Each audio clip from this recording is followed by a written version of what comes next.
of Golden Bells in the time of Middle-earth, before men came to power and ruined magic forever. And this is the Arkenstone of old, the white heart of the mountain, the central treasure of all the vast treasures of this golden realm. Suddenly, it was all destroyed by the monster lizard Slag the Terrible. Slag, the agent of evil on Earth.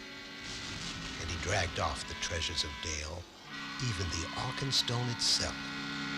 Only 3 survived the flames. A watchman who slept when the dragon came creeping, Torin Oakenshield, general of the now destroyed garrison of Dale, and Princess Mika Milovana, who sadly watched the crumbling ashes of her once golden realm. Gandalf, whispered General Oakenshield. Only the great wizard Gandalf can help us now.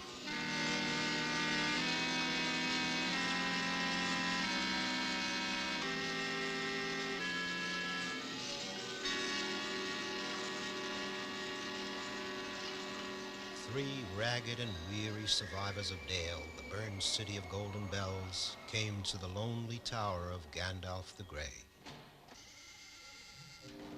So it has come to pass, said the great wizard, that Dale has been destroyed by Slag, and that he nests on the treasure in the carved halls under Lonely Mountain, just as it is written in the great book.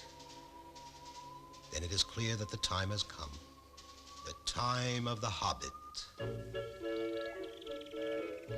Far away from all the troubles of dragons and treasure lived a certain hobbit. Like all hobbits, he lived in a hole in the ground.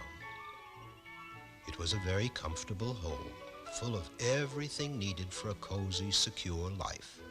A far different sort of life than that of his great-great-great-great-grand hobbit. This settled and satisfied hobbit was named Bilbo Baggins, and he didn't know that his time had come. All at once they were there, eating his food, shouting for more, filling the air with terrifying words about dragons, fire, stolen gold, and death. I don't know who you are. I don't know what you are all talking about, cried Bilbo Baggins. We are talking about you, said the wizard Gandalf. You are the chosen dragon killer.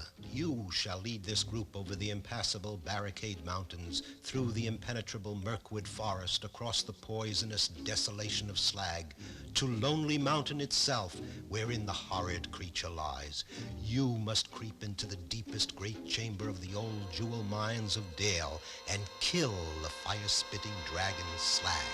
A fascinating story, said the small hobbit. And now, if you have all finished your breakfasts, it's been a great pleasure to meet you, and I wish you lots of luck and all speed. But it is written in the prophecies, said General Torin Oakenshield. We cannot go without you. Then don't go at all, shouted Bilbo. Leave that old dragon be. The princess was furious and impatient with all this talk. Mr. Baggins, she shouted, that dragon has killed my father and all of my people. He has burned to ashes my golden land of Dale. Now he sits on our treasures and waits his time to strike other lands, maybe even here. If you are all afraid, then I shall go alone. Bilbo was shocked. He shouted at Gandalf.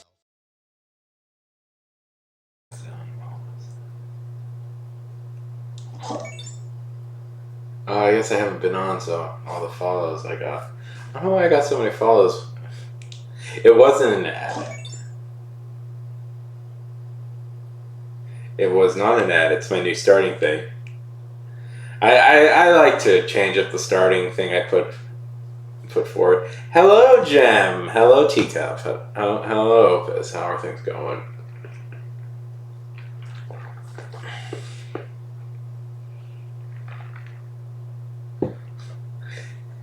You know, it's funny, that starting thing, you know what that is? That is the first adaptation of a J.R. Tolkien thing. It's an adaptation of The Hobbit,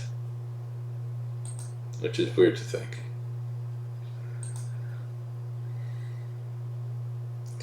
Yeah. So the story goes that the producer of that had bought the rights to The Hobbit from Tolkien and was going to make an animated film.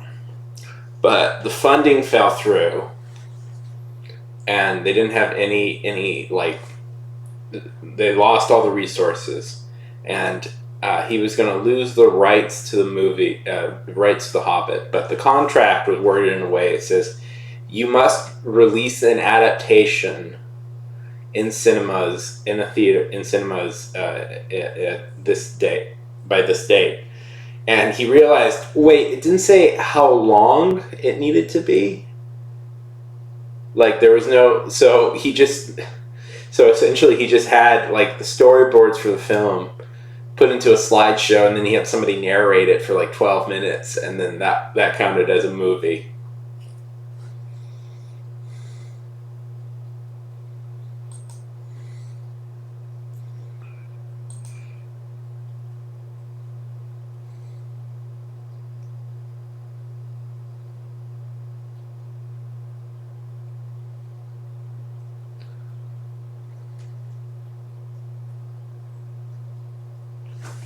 How's everybody doing?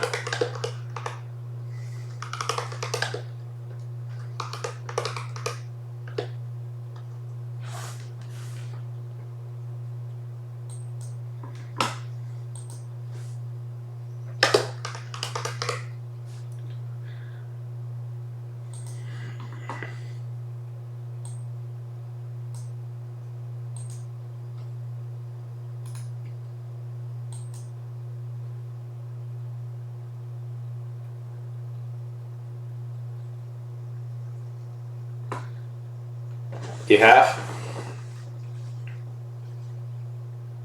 That's good. Yeah, Canada gets nice and cold. This is your first year up in Canada, right? Lunch is delicious.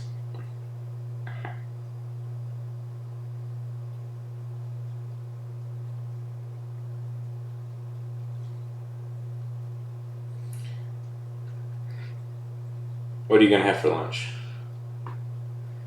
Have you experienced the harshness of the Canadian weather? Oh, wait, you're in West Canada. You're on the West Coast, right? You don't have to say. You know, it's funny. On my thing, the I is by itself. The first I is by itself, so it just looks like. Oh, okay. For some reason, I thought you were on the West Coast. Anyways. Well, the West Coast doesn't get as cold as the rest of Canada. Right, Ontario.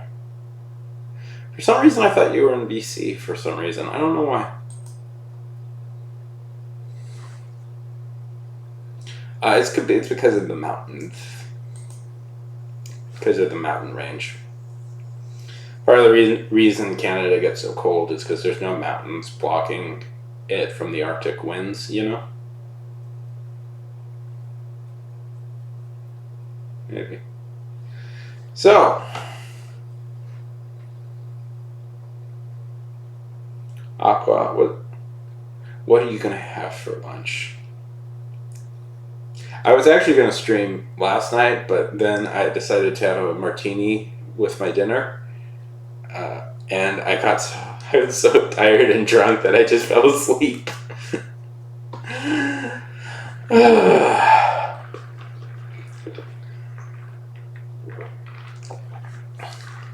Banana, I've been good.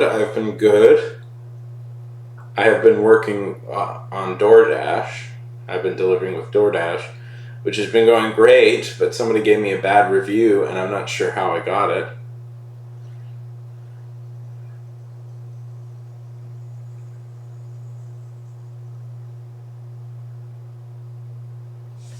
And that's been frustrating me lately. What about you, Banana? Are you married yet?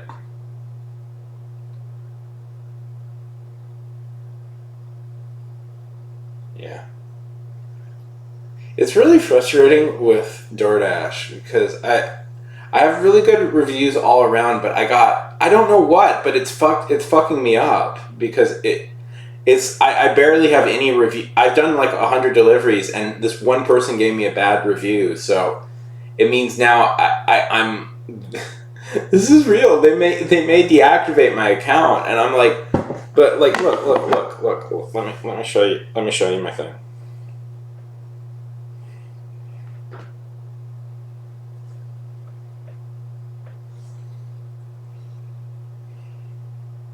See, look.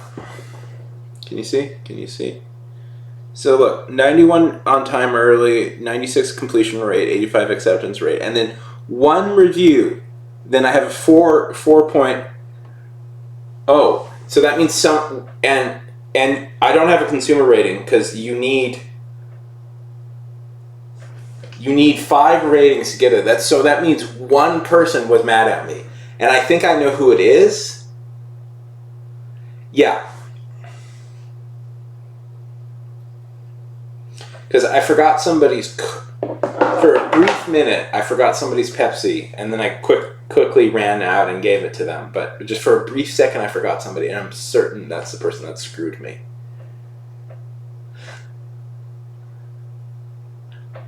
What's so frustrating is they don't tell you what you did wrong, because I'm like, if I did something wrong, I'd try and like correct it, because, you know, this is good money.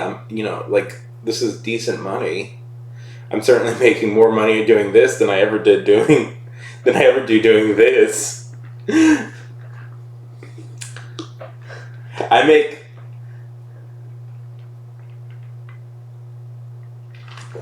exactly. Yeah, they have to give a delivery. So I don't know. I don't think I'll get deactivated, but it's just like I've been now asking anybody I do deliveries for to like, hey, could you please give me a 5-star review? None of them have yet, but I'm gonna ask people to, because hopefully because if I just get like 1 5-star review, it's fine again. It fixes my problem.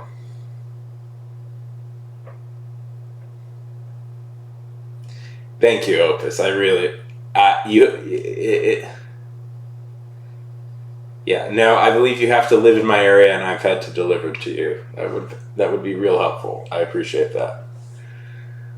Anyways, it's a shame. I really would have really liked.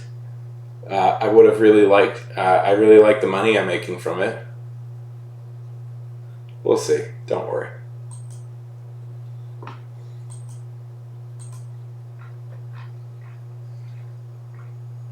Sure.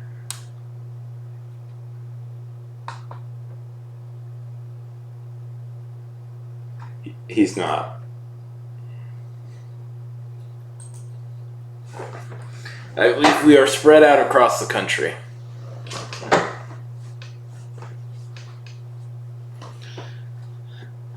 Across the universe.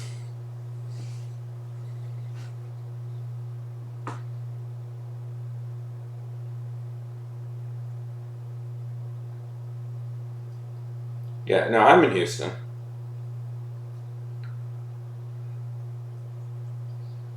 Tell me about Blondie. Who's Blondie? I want to hear. Tell me all the juicy details.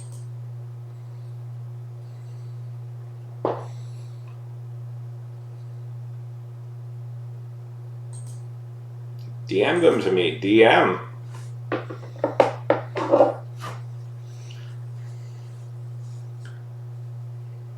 Let's see, what else has been going on with me? I have an idea for a new project that I think we could. I was going to work on a little bit today. So to quickly recap, No.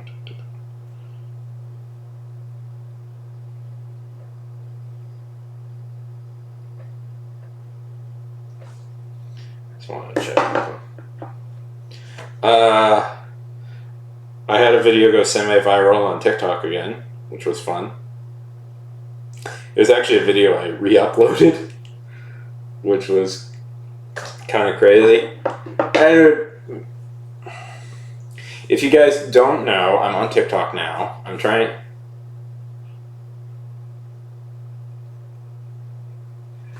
How many people do you? One second.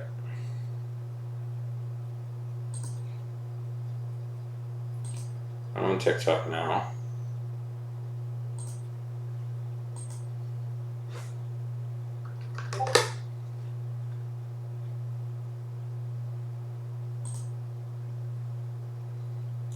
And at 1,000, they let you stream on TikTok. So that's what I've been working towards there, is to get to 1,000 followers.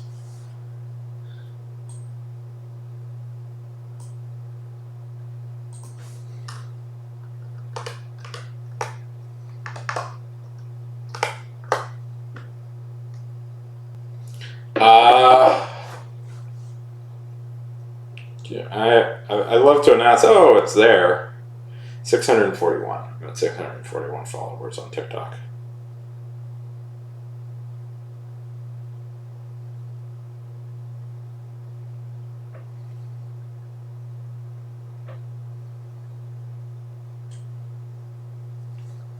Anyways.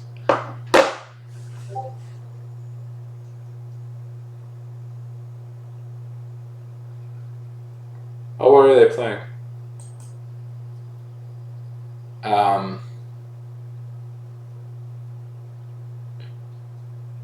Who wants to perform a Shakespearean play right this second?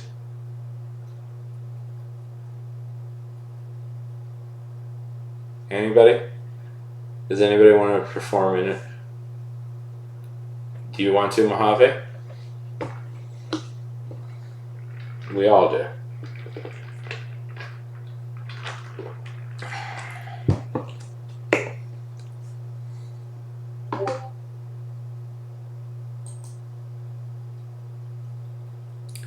I would.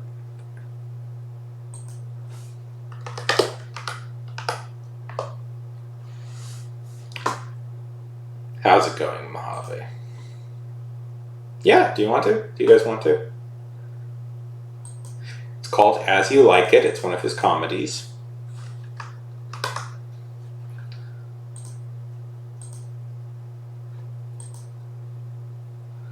So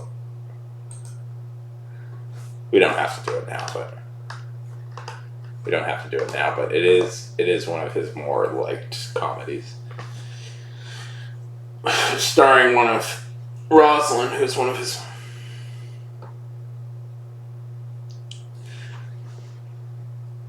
That's curious. Why did you have to wake up early? This is a friend of yours? So, I recently... okay. I recently had an idea for a story. I don't know if this is going to be a movie or a book. There's a story there, Mojave, if you want to tell it. I had an idea recently for a movie and or a book, and I don't know why I did this, but recently, there's reasons why I did it. Recently I rewatched classic 90s teen movie. I'm sure many people here have seen it. 10 Things I Hate About You. People have seen this one, right? Just randomly came on and I decided to rewatch it. Good movie. Heath Ledger, Julia Stiles.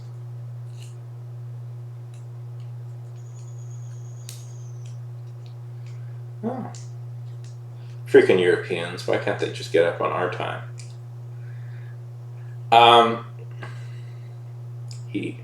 He did die young. Heath Ledger died at 40, which was very sad. Eck, how's it going? Yeah, we're talking briefly about Heath Ledger. Yeah, he died in his 40s. It was sad. It was a accidental overdose of I guess he had insomnia and he had taken too many sleeping pills and he just overdosed, which was just really sad. And he had a young daughter and stuff.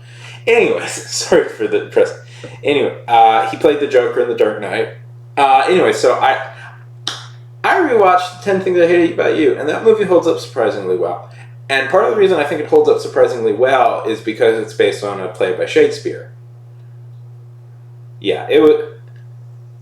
And I was thinking about this recently. How's it going, Hack? Tell us how's it been going. And I've been thinking, it's Shakespearean plots are pretty good for the most part. They have pretty strong plots and characters. tell us about this video. I want to hear about it. They have pretty strong plots and characters, and so I had the thought, I bet I could do. I wanted to try my hand at a Shakespearean adaptation. I'm a big Shakespeare fan. I love Shakespeare, and I want to see if I can adapt a Shakespeare play into modern day using modern day vernacular. How are you liking that game? I've heard a lot of that game recently. Is it good?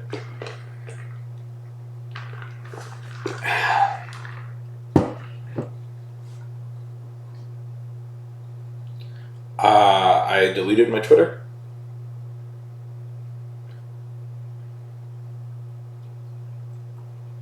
Wow. Yeah, I was pretty upset. I deleted it for a variety of reasons. And the fact that Elon Musk then bought it, I'm like, okay, it's not going to continue, not going to get back on it. I feel fairly confident that that's the point where I can safely drive off of the thoroughfare and go I'm done with it. Yeah. So, if I could for a second explain my thoughts on Twitter. Twitter is a website designed to keep you miserable, and it's even before Musk. The idea on Twitter is whatever gets the most reactions gets the most views, and what that means usually is what angers everybody will get the most responses and views, because what they want is engagement. So whatever gets the most engagement gets the most views, and what tends to get the most engagement is people getting angry. So so it's it eventually, and if you respond at all to anything in a way, they'll go okay, this person will engage with this sort of thing. So eventually your feed just becomes nothing but stuff that angers you or makes you sad, or just it's just sheer misery, because it's just this is the stuff you engage with because you feel you're compelled. And I realize it's one of these things where it's I have to just not play its game, or I just don't get to go on. So either somehow I have to change the entire culture of 300 million plus people on this website, or I can just log off and be happy. And I decided there's only one way, I have to log off and just be happy. So I deleted it. I'm on TikTok now. That's good. And the second you want to engage with anything outside of it, it goes wrong. I don't know. And the thing is, I'm on TikTok now, and TikTok has those exact same probabilities. TikTok has those exact same things. I'm enjoying it right now, but it's I think it's partly because I don't really engage with the side of the thing I'm on all that often. I mostly watch cooking videos on TikTok and history stuff, so that's what I'm enjoying. Yeah, so it's you have to find a way to as a writer, I eventually realized I have to just be okay with I realized as an indie writer, you have to be the sort of person who has to go out on social media and do stuff, but I have to find, there's ways I have to engage with this reasonably. But I'm glad the Twitter experience is going good for you. But I will say that I will warn you this, Opus. And let me warn you this right offhand, as somebody who's used Twitter on and off for many years. And hopefully I stay off forever. Once Twitter starts getting bad, it does not get better. If you get into this thing where every time you log on Twitter you're just upset or angry at something, know that it just will not get better. It stays that level of terrible. Yeah. But try and stay out of all those toxic things as best you can. And just try and navigate it, because people people will do a few things on Twitter. Like, one is they'll deliberately say something like terrible to get attention. So you have to ignore that. And two, you have to understand that any engagement you give, any attention you give at all to people. Who is Blondie? Broken! Bad word! Guys, are you seeing this? The SIMP word? Twitch banned that!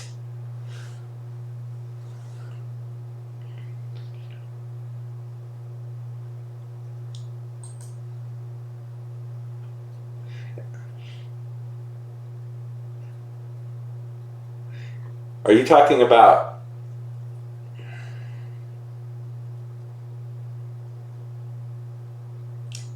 No, it's fine. Are you talking about Blondie from Blondie and Dagwood?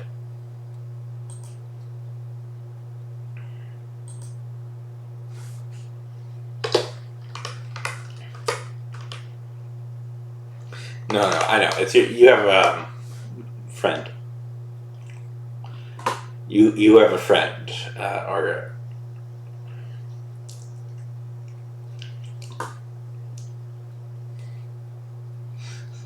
Yes, I know. I remember. And he's going to be in my... And Blondie's going to be in my neck of the woods. Ooh. Going to my alma mater.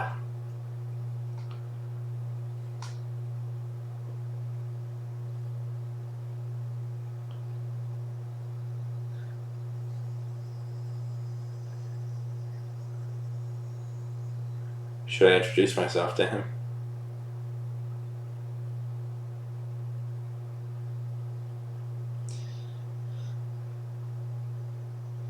Yeah. Going to the school, I literally changed for the... I'm a legend at that school, obviously. I don't know who he is, so I don't think I could... A legend! Everybody remembers me. Why? There's in fact a whole building named after me, the Arnold Building.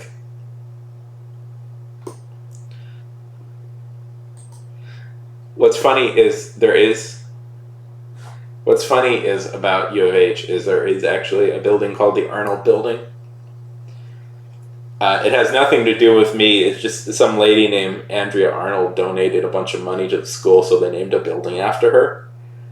And my last name is Arnold, so I always said, oh yeah, that's my family right there. That's family money.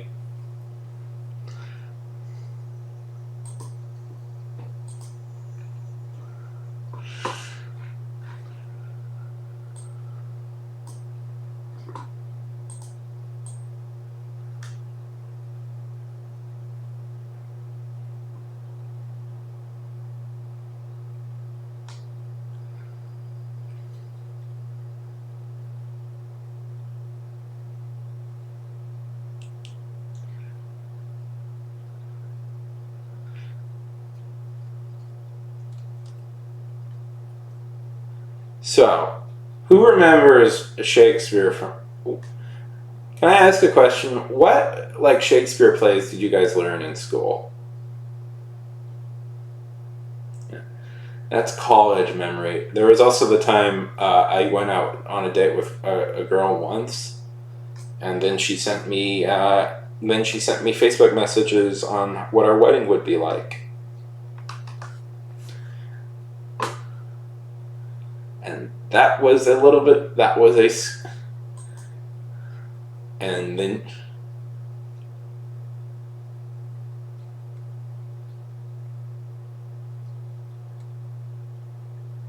yeah, I guess in Rush,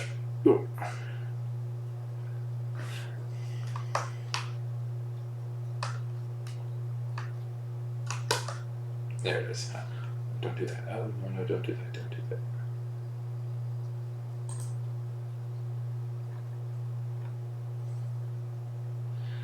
Oh, right, there is an age. How old is, like Romeo?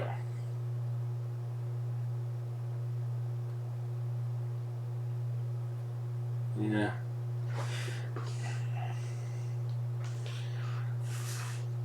Wow, that's creepy in retrospect. I mean, it doesn't, like, you don't really think about it in those terms because, like, in most, like, adaptations, they make her, like, 16 or something. Like, they make them about the same age.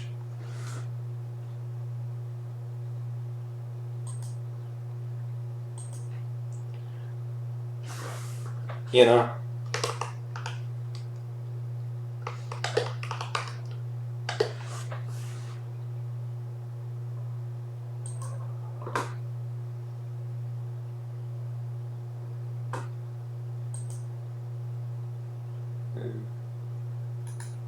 How old are they supposed to be? I mean, this is. Yeah, they would. This is. How old were Romeo and Juliet?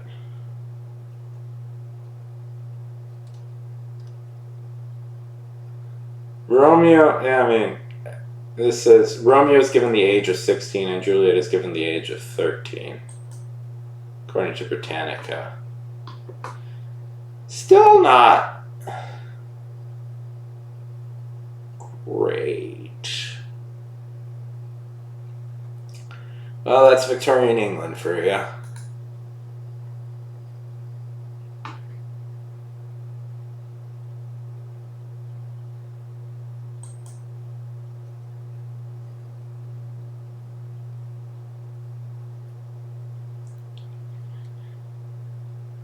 Here's a creepy fact.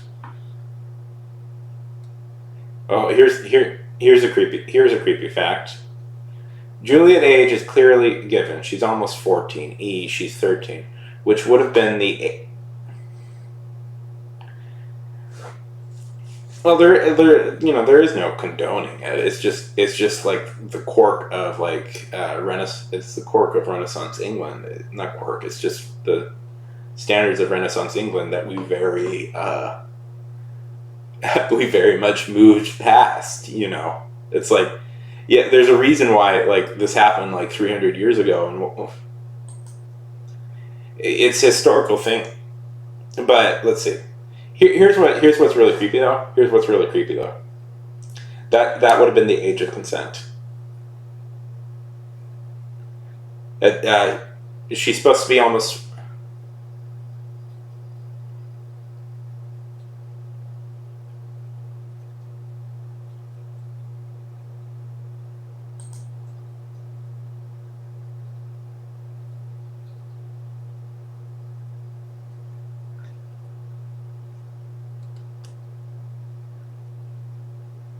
So it wouldn't.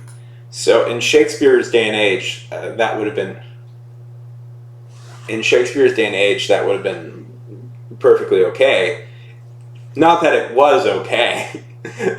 I'm just saying for Shakespeare that would have been okay, but not. Oh God, why do you get me in these things opposite? Not that would have been okay at all. Not that that's okay at all, but it's. Yeah, exactly. That's what I'm saying. Yeah, but not that it's okay at all, and not that it was okay back then. But it's not that I'm justifying it, but I'm just saying this is the way society worked at the time,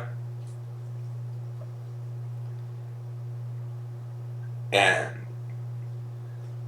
would have been it would have been considered a romantic young love at the time, not a very. Society is fluid. Not that it was right, though. There is very dated things in Shakespeare's work. I note that The Merchant of Venice is not taught very often. Or, as I was about to explain, the fact that Taming of the Shrew is still performed quite frequently, even though.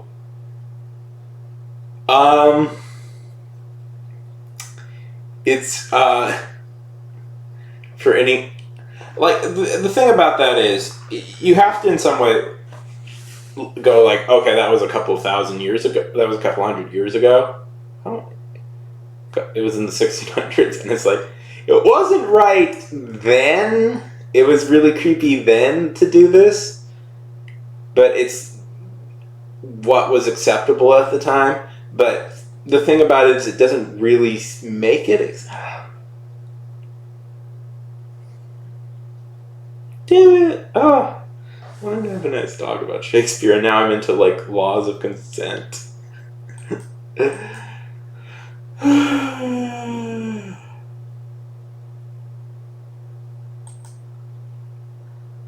Don't fuck 13-year-olds. There we go. That's.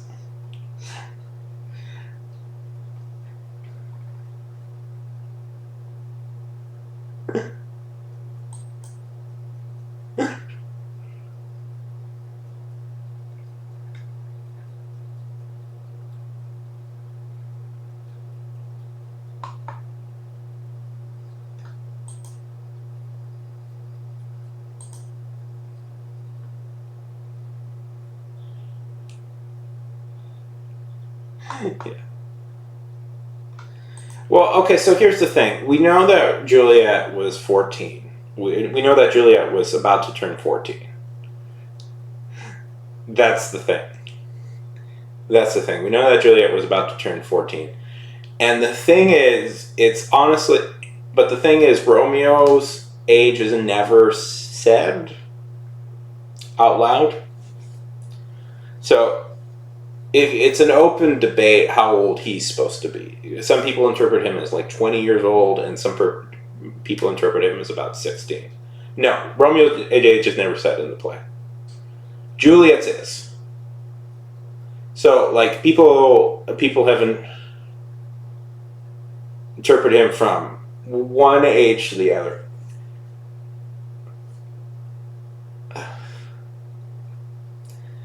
Anyways.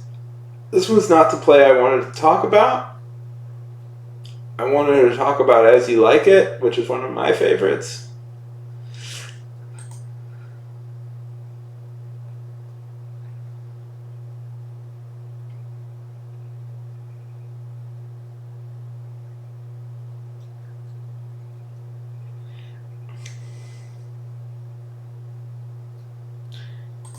Well, he could very easily be 17, but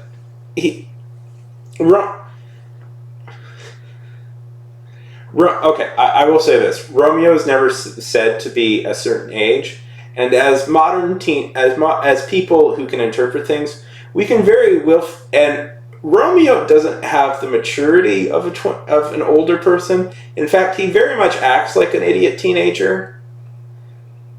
So I'm confident in saying I can't picture him as any more than 16.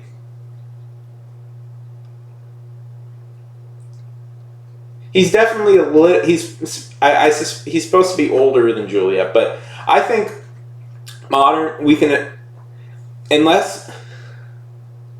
Yeah, so I can't picture him as anything older than an idiot teenager.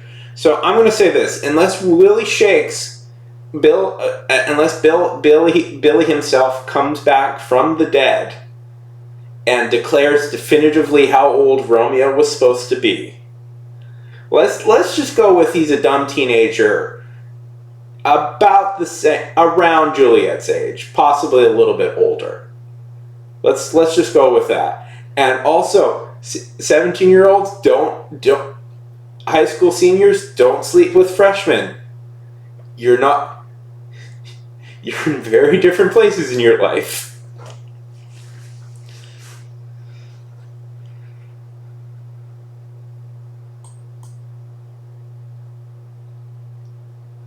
I know. I went through. But I will say this, we don't know actually, and I'm choosing to believe that they were about the same age, because that way I keep my sanity, even though I know Victorian England was really fucked up. Anyways. I'm choosing to keep my sanity because I want to talk more about, because I have many good memories associated with Shakespeare.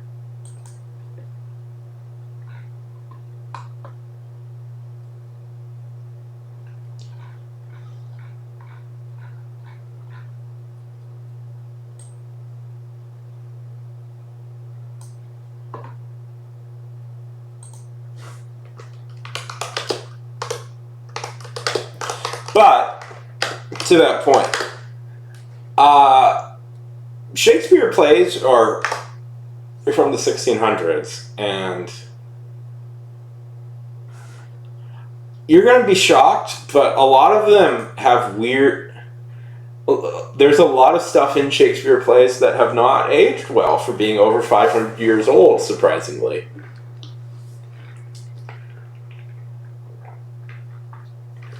And then, inexplicably, some stuff actually has aged pretty well. Like, I recently went down a rabbit hole lately about how strange it is that maybe one of his single most dated plays is The Taming of the Shrew. Now, The Taming of the Shrew is about two sisters in in Italy. By the way, Shakespeare loves setting stuff in Italy, so a lot of his plays are set in Italy. Romeo and Juliet being one of them. But there's Taming of the Shrew, there's The Two Gentlemen of Verona, there's The Merchant of Venice. Merchant of Venice, by the way, is straight up an anti-Semitic. Is super anti-Semitic. But The Taming of the Shrew is a... Yeah. Oh, yeah. Oh, definitely. Yeah. That's where the infamous character of Shylock comes from. Now, Jewish people I know have, in many ways, tried to reclaim Shylock, and I think they've done some very successful takes on that. Yeah. Well, this is a period of time where Jewish people were banned from living in England. I'm pretty sure it was a little anti-Semitic. Anyways, surprisingly, though, in Venice, Jewish people were, anyways, what was I going to say? So, Taming of the Shrew, The Taming of the Shrew is about, it's a little bit of a complicated plot, but okay. So, there's two sisters, Bianca and Caterina, and Bianca is like the traditional ideal of a Victorian woman. She's beautiful, she's demure, and she's all the stuff that like Victorian men would fall in love with. And then there's Caterina, who is bold and brassy and like doesn't take shit from anybody and stuff like that, and she's the shrew. And now the thing about Taming of the Shrew is that and the father desperately wants to marry Bianca off, and because he'll get a big dowry and from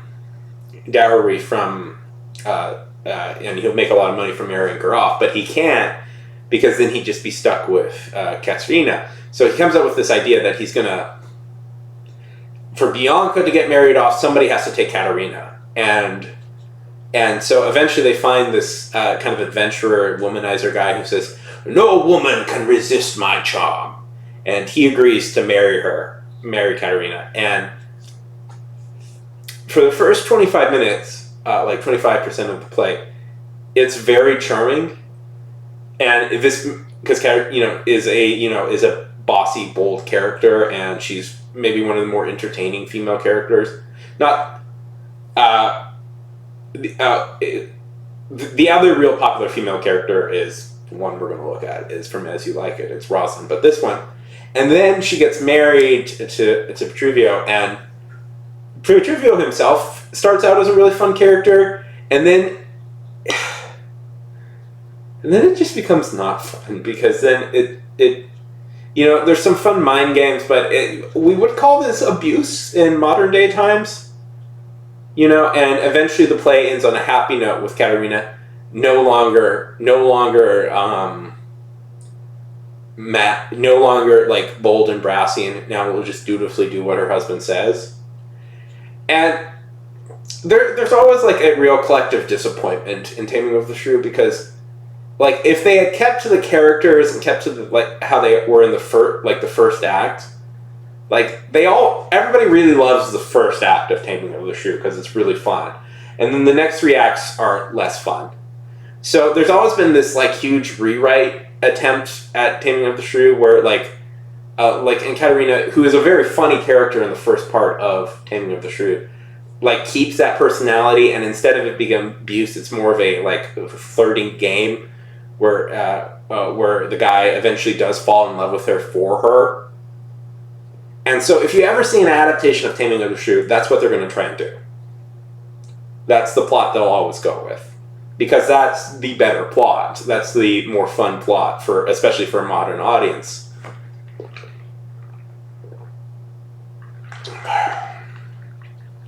You know, because it's a great setup for a romantic comedy.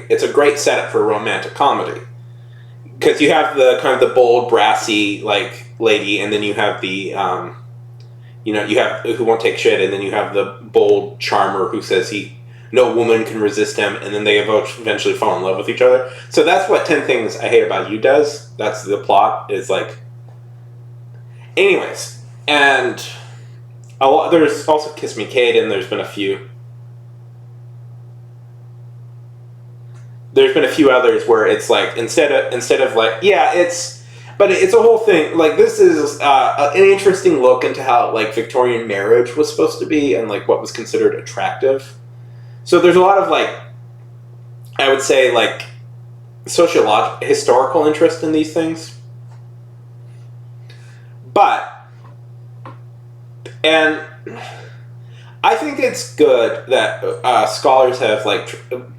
I don't mind rewrites of Shakespeare plays, by the way.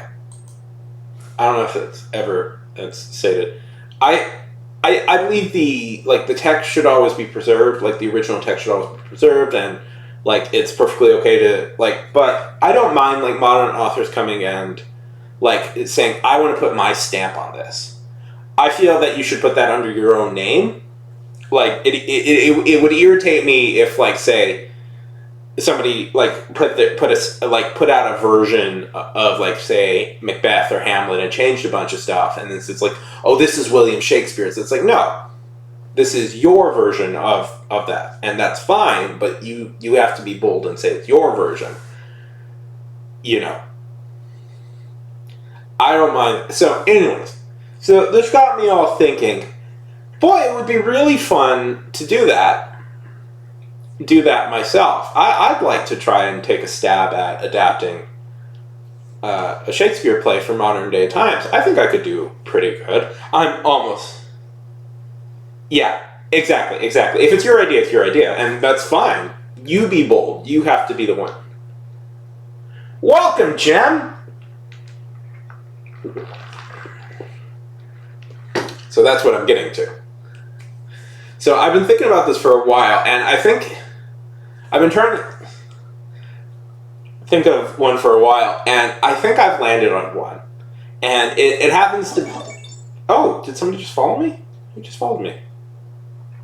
Or is that just Libby Wright's wrong following me again?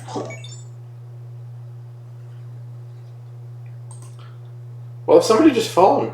Yeah, I don't know why that sound keeps playing. Strange. So what we have here is strange. So what we have here is As You Like It, which is considered it is a cute sound, it's the follower sound. So it's supposed to play every time I get a follower. As You Like It, which is considered one of a total cutie of a ghost, which is considered by many to be one of the more beloved Shakespeare comedies.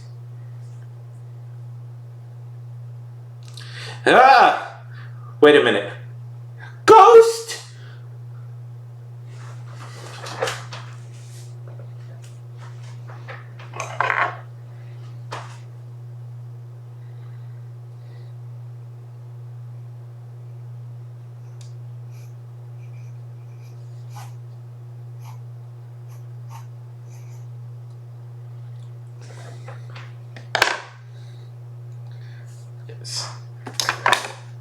Anyway, so, and partly why it's so beloved is because the main character of Rosalind is considered one of Shakespeare's more popular characters. I don't know. Did they ever do As You Like It in school? Because we did As You Like It, and I did As You Like It in college. We studied As You Like It quite a lot. Yeah.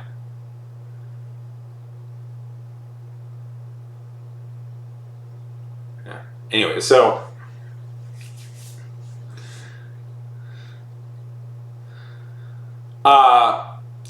it's a very it features one of Shakespeare's favorite tropes, a woman a woman dressing up as a man. Now, if you're Shakespeare, by the way, you can blame Dorothea for this because the past few weeks I've been. By the way, you can all blame my recent re-interest in Shakespeare on Dorothea, who. The past few weeks I've been helping her study Shakespeare, so it got me reinterested. It got me interested again in Shakespeare. So blame her for this, because I've been helping her study Macbeth, and it got me interested in reading it again. Anyway, what was I going to say? There was at one point in my life where I was going to be a Shakespearean scholar. Like, I was very set on being a Shakespearean scholar, and then I just didn't pursue it. I don't know if you guys have figured it out yet, but I like old-timey things. I'm very interested in past stuff. What was I going to say? Thank you, yeah. What was I going to say? Oh, right. So, As You Like It is a fairly... Who would have guessed? So, As You Like It has some standard plots in Shakespeare stuff. It's a comedy of errors. It's a comedy of mixed identity. The plot eventually requires one of the characters to dress up, a female character to dress up like a man, which, by the way, Shakespeare loved that bit a lot. See, because it's funny because if your teacher should have told you this, but this is fairly well known. In Shakespearean times, women weren't allowed to be actors, so they would cast boys as women. They would cast boys as women in roles. So no, but like the meta joke is always like, I'm a woman. It's a woman dressing up as a man, but the joke is, if you were at the time, it's like, it's a boy pretending to be, it's a boy playing a girl playing a boy. Yeah. No, but Shakespeare, you guys all know that Shakespeare was probably bisexual, right? Like, is that well known in history? Is that well known in the whole discourse of things? Yeah. Oh yeah, there was a I love that episode. Like, to find that out, you have to go to his poetry to get that very strong hint. Now, we can never know for sure if this is true, but there's very strong. So there's three. Let's see.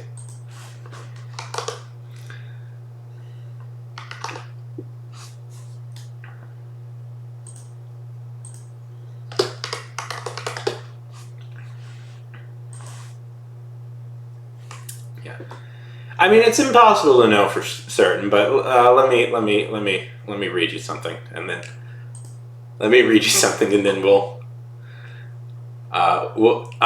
then tell me what you think. Shall I compare thee to a summer's day? Thou art most lovely and more temperate. Rough winds do shake the darling buds of May, and summer's lease hath all too short a date. Sometime too hot in the eye eyes of heaven shines, and often in his gold complexion dimmed, and every fair from fair sometimes declines, by chance of nature's changing course untrimmed, by the eternal summer shall not fade, nor lose possession of that fair thou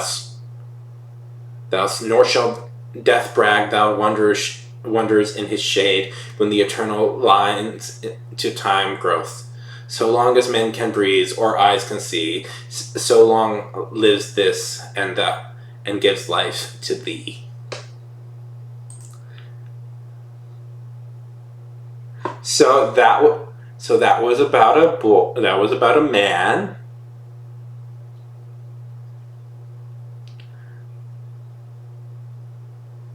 Yes, those are called the fair use sonnets because it was all written to a young man. And we're like, how do we know bisexual? Well, there's also something called the dark lady sonnets.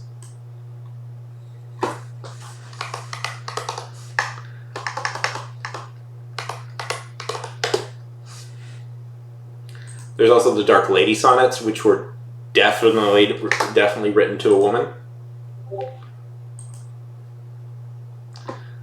This is the most famous dark lady one. My mistress' eyes are nothing like the sun. Coral is far more.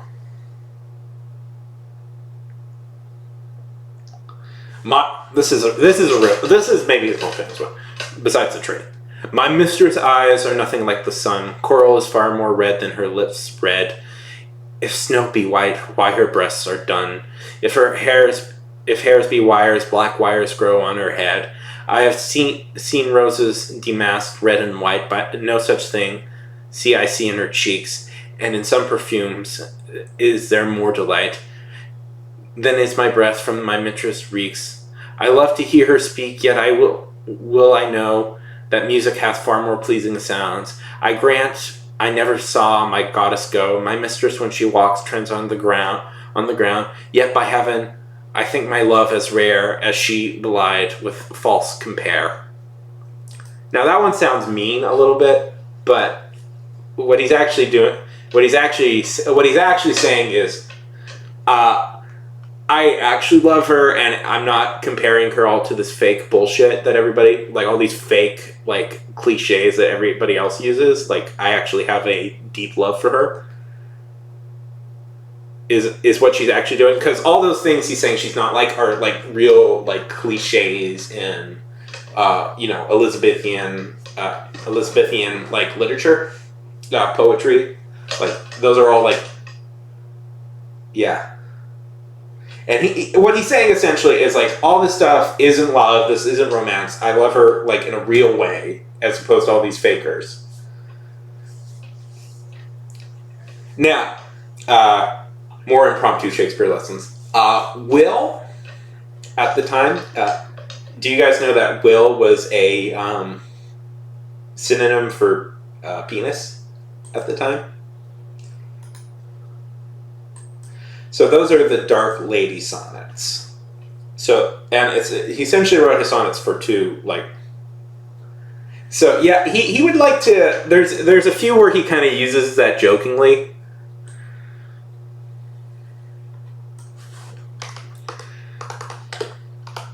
Now, it should be pointed out, neither of these sonnets are about his actual wife, Anne Hathaway, who he often didn't see for years at a time, but whoever has her wish thus has thy will, and will to boot, and will in overplus, more enough than I vex thee still. Thou, my sweet will, making additions thus, will thou whose will is large and spacious, not once safe to hide my will in thine? Shall will in others seem gracious, and my will no fair except in shine? The sea all water you shall receive still, and abundance to his store.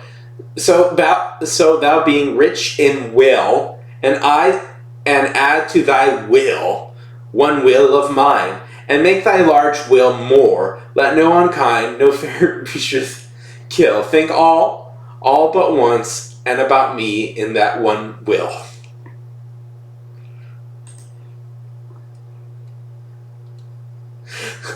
How dare! How dare indeed! Willie Shakes.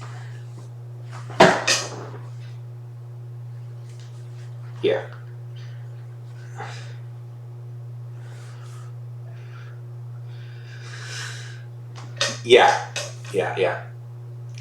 Yeah, no. That's been the interpretation for years, is that Shakespeare was very probably...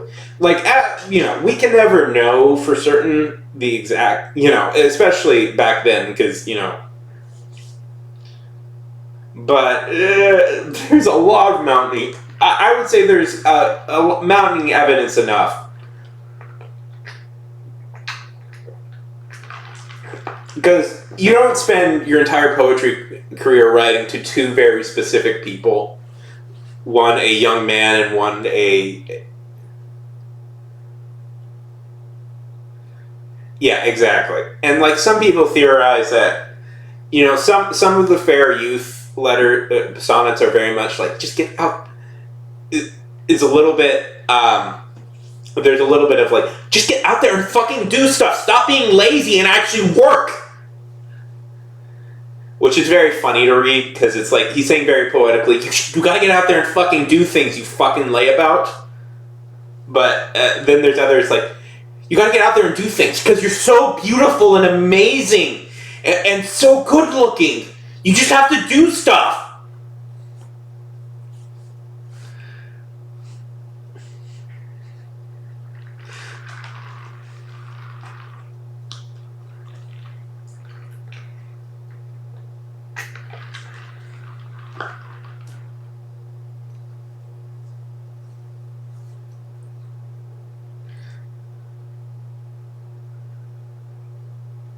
I'm just not talking right now because the ads are on.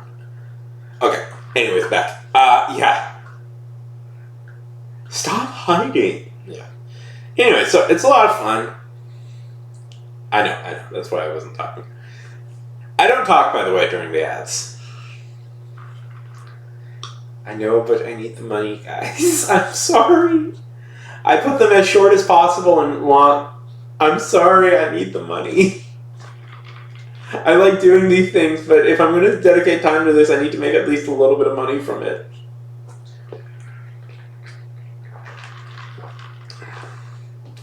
Right, so, what was I saying?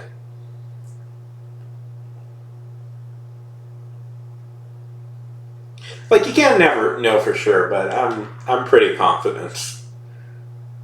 Yeah. I'm pretty confident in saying that I'm like 85% sure he probably was. And the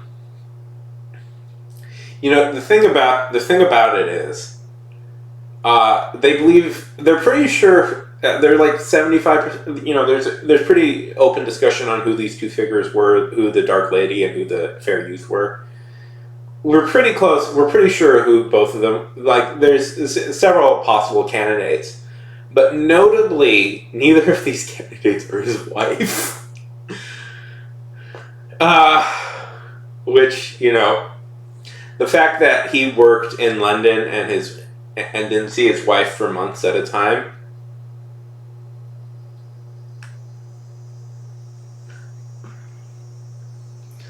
Not the greatest.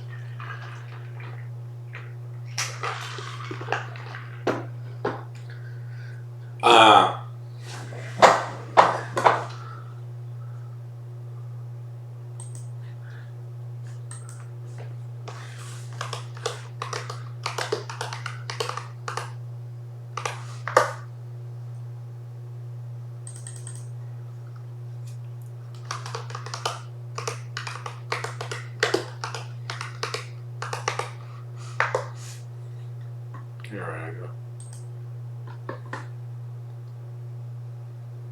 Yeah. But if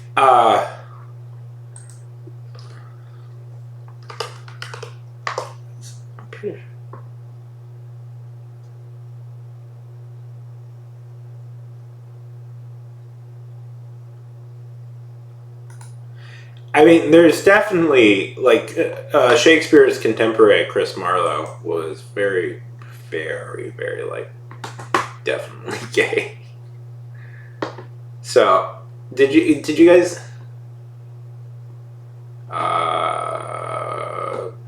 There's several things. Witch chaos theory. But if you guys want to study somebody who was very probably gay, you could probably. There's Chris Marlowe, who was who was a contemporary of Shakespeare. Did you guys ever do Faust? Oh my god, I have seen that movie like years ago. That was an old. I don't remember much about it, but yeah, I did. I did see that.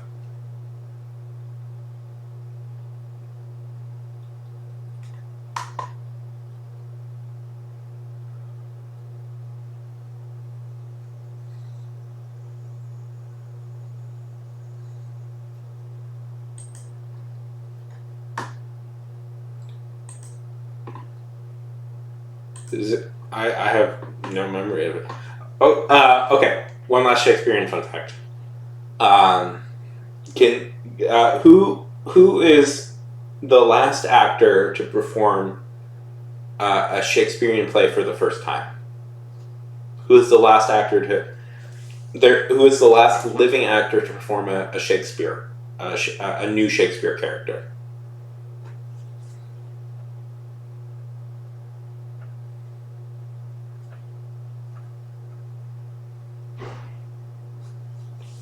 This seems like a complicated question, but you people all know who he is. You'll just be shocked by the answer.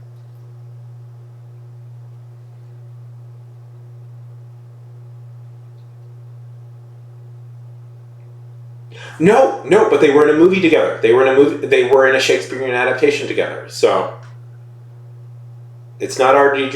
It's another superhero guy. A little bit of he's an older superhero guy. Yes. He's an older superhero guy.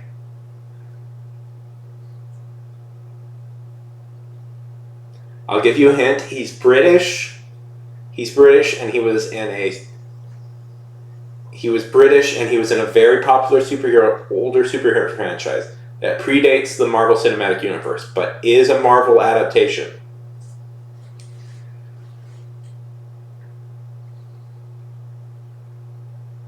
No. Okay, he was in the X-Men movies. I'll tell you, it's Ian McKellen. He played Gandalf, and he was in and he played Magneto, and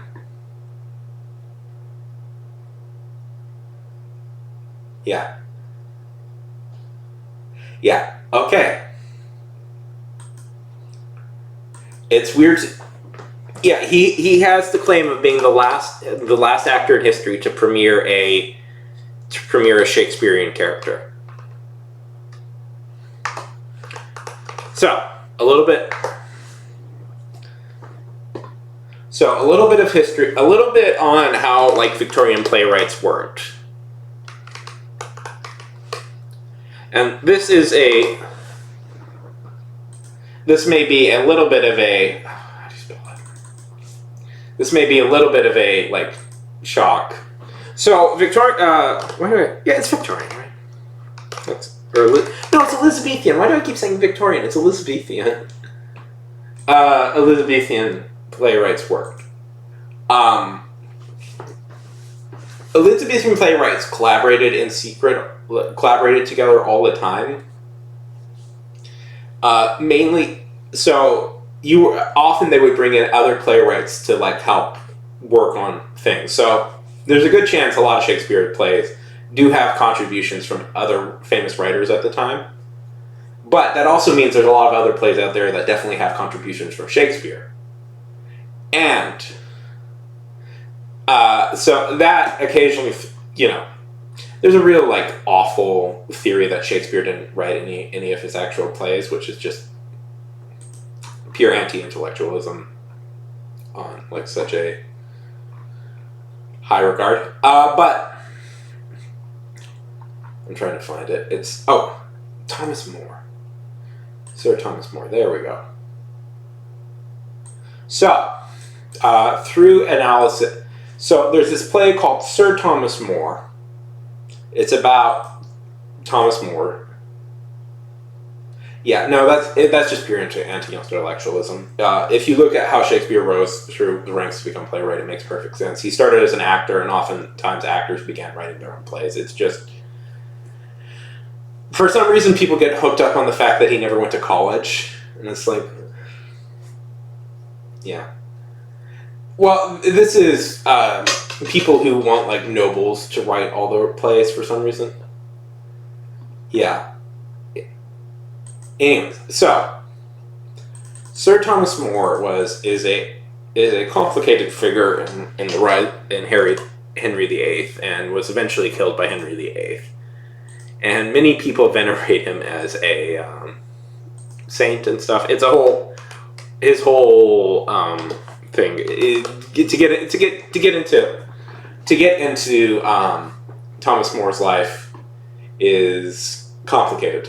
To say the least, because he is a very complicated figure. He did write a book called Utopia, which is quite famous, which many people see as a proto-communist manifesto, which is crazy. And it also is about, and it shows an unusual, for the time, surprising feminist ideas.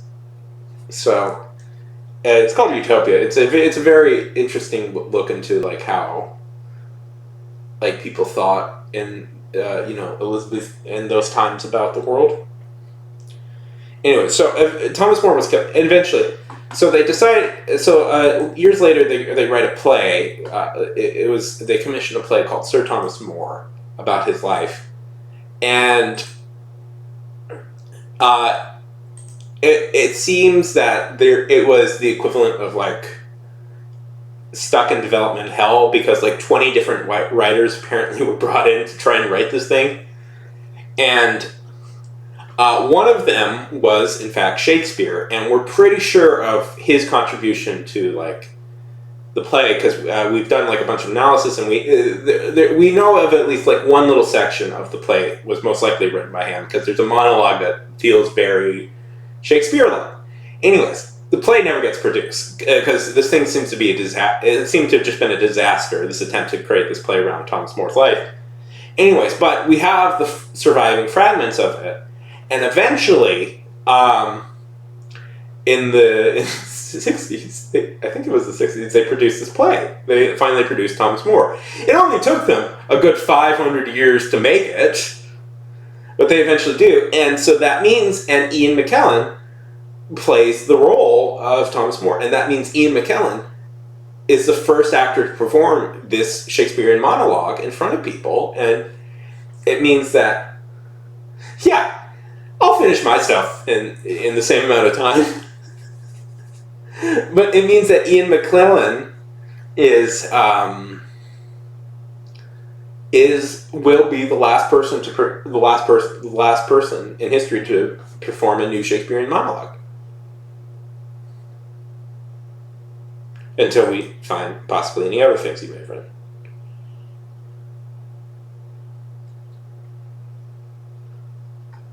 Anyways, this speech came about because let me find it. Let's see. Let me find it.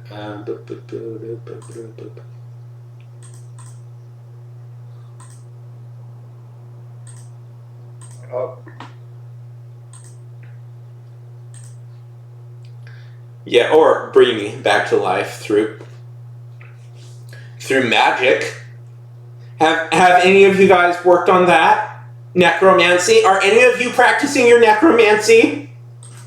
This speech I'm going to do for you in Shakespeare's own handwriting. Oh yeah, that's the big thing. Handwriting analysis show that it's most likely true. Is in the British Museum.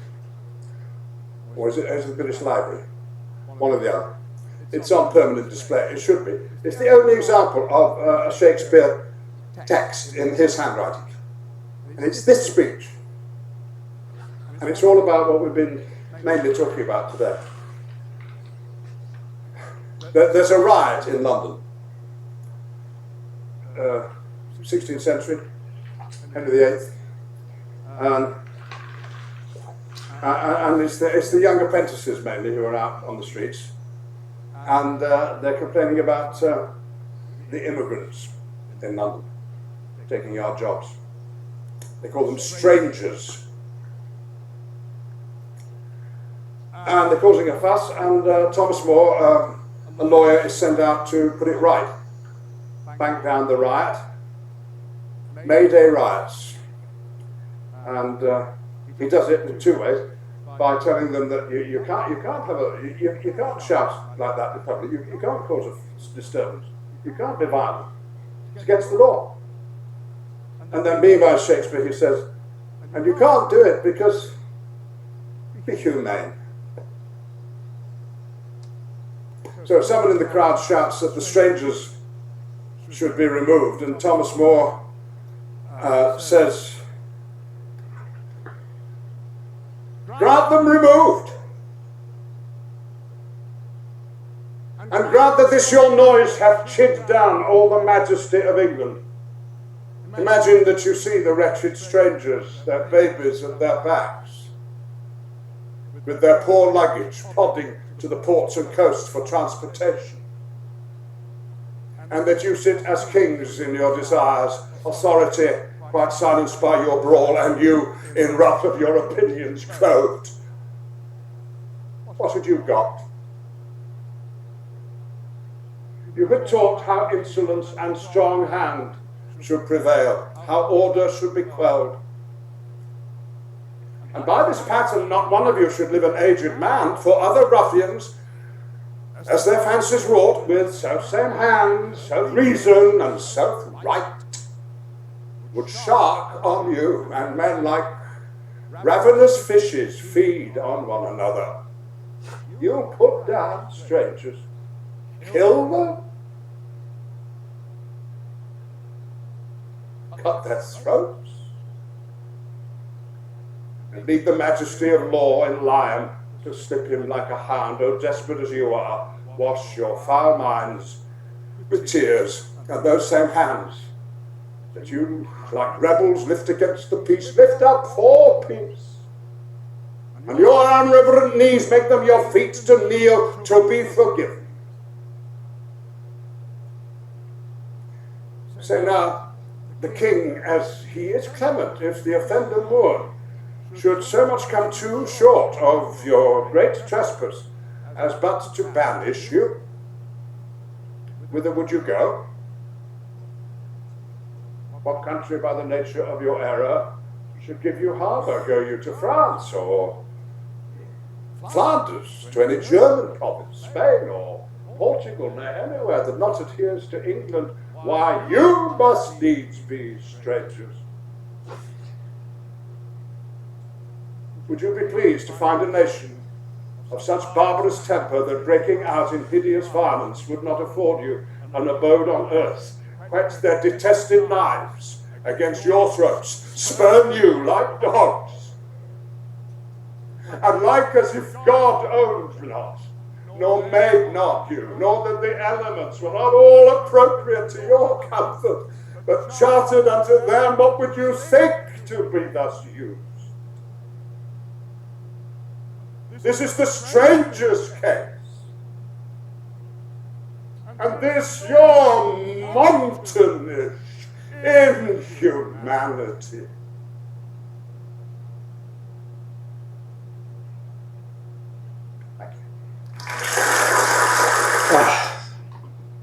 There's always like a sheer joy in watching Ian McKellen perform Shakespeare. So I don't know if you can follow it. It is. It's a very beautiful speech, and it says something about, I guess, Shakespeare's ideas at the time. It's hard to know what Shakespeare truly thought about like political situations. But I guess it hints at maybe what his thoughts on certain things were. That he writes, he's essentially saying, if I know some people, do you have trouble? I'm pretty good at like occasionally I get lost in Shakespearean dialogue, but I'm pretty good. I can usually understand about 90% of it. And what he's saying is essentially, if you commit crimes and we kick you out, if you leave, what will happen? Like, where will you go to find, like refuge? Will, like, the... Yeah. Okay, that's good. Where, it's like, where will he... And it's just beautiful. It's a beautiful speech. And seeing, like, the pure, like, performance, the brilliance of Ian McKellen performing Shakespeare is always a treat. And it's a fairly good world that we live in. There's a lot of it is filmed of Ian McKellen performing it. And, you think about it, and it's like, what was I saying? Anyways,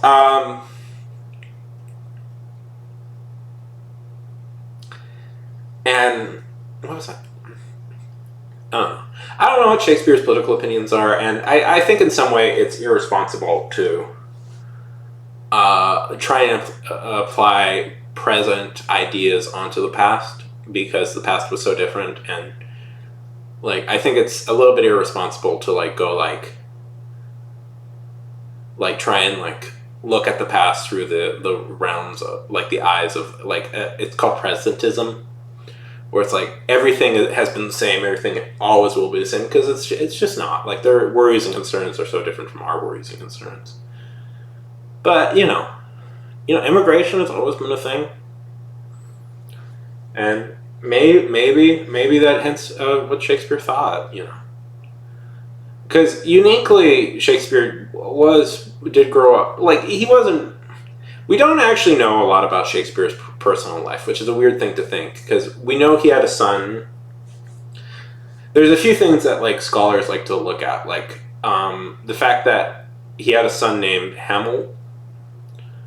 He had a son named Hamel that died very young, and Hamel was a version of Hamlet, was the same name as a version of Hamlet, and then like 2 years after the death of his son, Hamlet comes out, and it's all about fathers. It's all about the relationship between fathers and sons.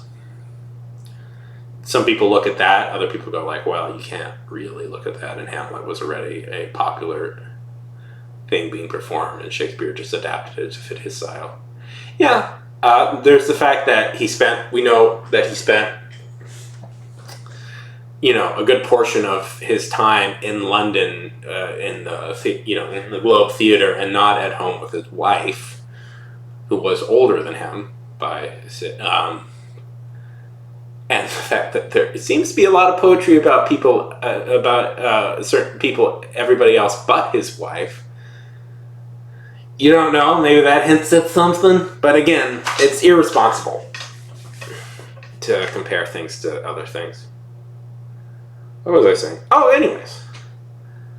I thought maybe we could go through As You Like It, see what... Anyways. Sorry for turning this into essentially a Shakespearean class.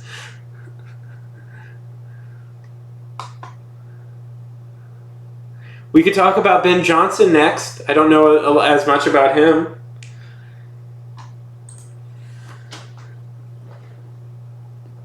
Yeah. The three great Elizabethan playwrights are... The three great Elizabethan playwrights are Shakespeare, Ben Jonson, and Christopher Marlowe. Those are the three you'll hear talked about a lot. I mean, really, we just talk about Shakespeare, but Marlowe is considered by many to be pretty good in his own right. His most famous is Faust. And then Ben Jonson is a more, like, body, like, is also pretty liked. And Jonson's... A little bit why they like Jonson's stuff is because Jonson's stories tend to be about lower class people, so that's a rarer thing to look at. Like, one thing you have to remember about Shakespeare, to keep this in mind always about Shakespeare, is that Shakespeare was writing, a lot of his plays were written for a very specific audience in mind, and often for one particular person in mind. Queen Elizabeth. And he did enjoy her patronage for quite a while. So that's why, like, his history plays are all about her descendants. There's a lot of history plays he wrote, and it's all about her, like, descendants and stuff.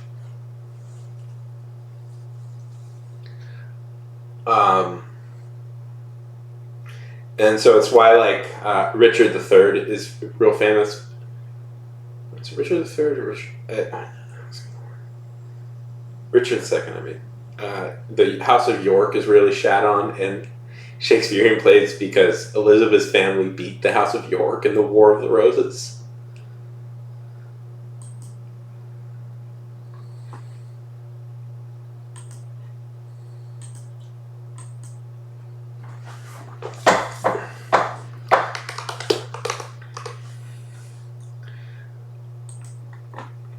There was a series that I haven't seen yet.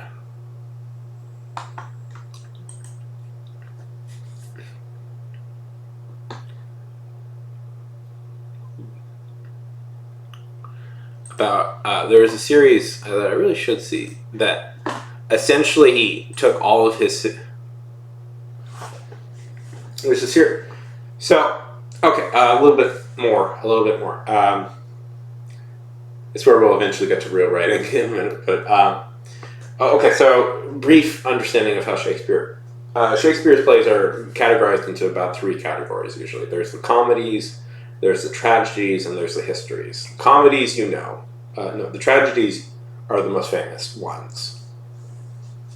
They're Romeo and Juliet, they're Hamlet, there's Hamlet, you know, those are the tragedies. And then there's the history, and then there's the comedies, that is Midsummer Night's Dream, that's As You Like It, that's Taming of the Shrew. You know, those are supposed to be the light, Much Ado About Nothing is another real famous one. Those are supposed to be the light, like, romantic comedies, you know, for a laugh. And then there's the histories, which are mostly, like, serious plays about, like, historical figures and the king, usually about, like, the different kings of England. And there's a whole bunch of those. There's Richard II, there's Richard III, there's Henry IV, there's Henry V, there's Henry VIII, which is one that doesn't get performed a lot but there is a Henry VIII, and he covers most of Elizabeth's, like, ancestral line, usually all the way. It feels like there should have been a play about her, but maybe he never got to that point. And then there's a 4th category, which is called the problem plays, which are plays that don't fit neatly into, like, categories, really. And the famous ones are, like, The Tempest is a real famous one of that. Merchant of Venice, I think, gets brought into that because in modern day eyes, Merchant of Venice is a tragedy, but in, like, Shakespearean times, in Elizabethan times, it would be a pure comedy. But for modern day people, we can't, like, look at it as anything but a tragedy, because because we all, like, modern day times, your sympathies are more with Shylock than they would be without, because all Shylock is really, you know, there's more sympathy with Shylock than there is with, but, and there was an interesting group of plays called let's see, I believe it's called The Hollow Crown, and it was a TV show that essentially what they did.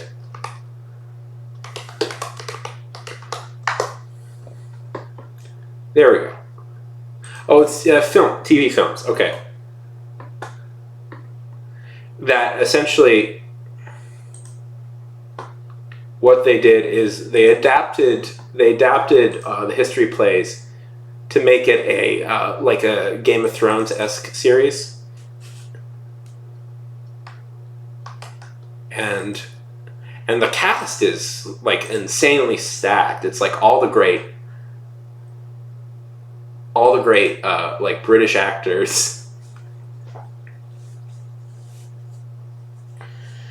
I did eat before. I'm good. I ate before I came on. But, like, look at this cast. There's been Winshaw. I know. Let's see. Let's see.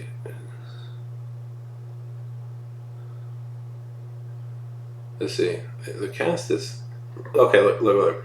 It's Tom Hiddleston. It's Benedict Cumberbatch, Jeremy Irons. Patrick Stewart I know is in it. Ben Winshaw is in it. It's like one of those insanely.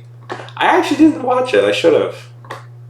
It's long though. You know, there's a lot. There's a lot of, you know. It's like 5 or 6 hours. Yeah, but it's like if you want to see. Yeah, Loki and Doctor Strange, and I believe Patrick Stewart is also in it, and Scar from The Lion King is also, that's Jeremy Irons.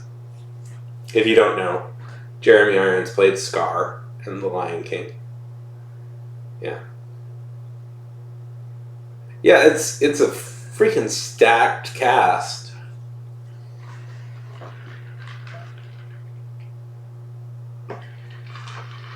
All in an epic adaptation of Shakespeare. It's cool. Anyways.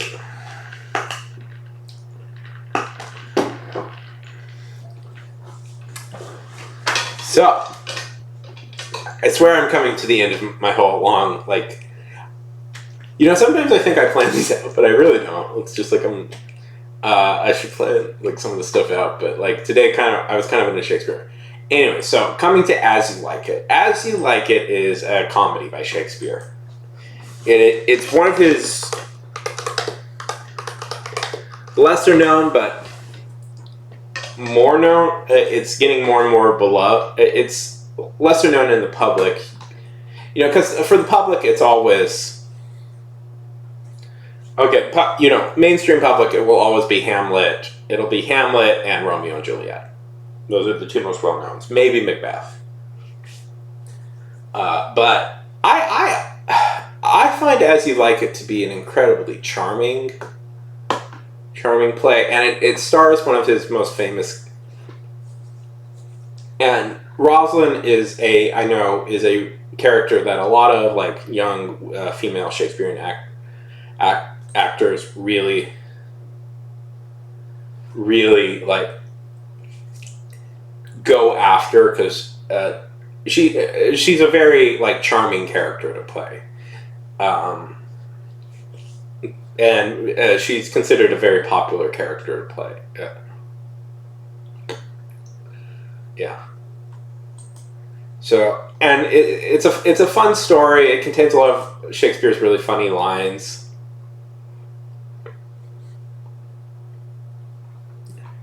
Well, I've always thought about it'd be really fun to do. Sorry. My allergies are acting up. I always thought it would. I've always had this idea of like it'd be really fun to do a live Shakespeare read on Twitch at some point.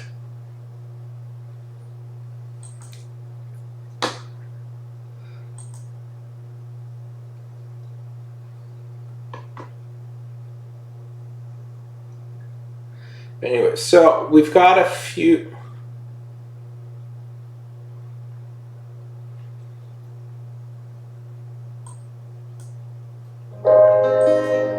Oh, Race has a production. Yeah. We could. Anyway, so I thought it might be a fun attempt to like adapt it into a thing. It's also a famous, if you don't know, nobody knows anything. As You Like It is the first Laurence Olivier Shakespeare movie he does.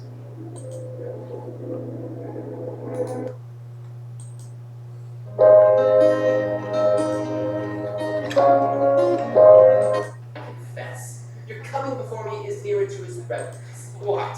No. Anyways.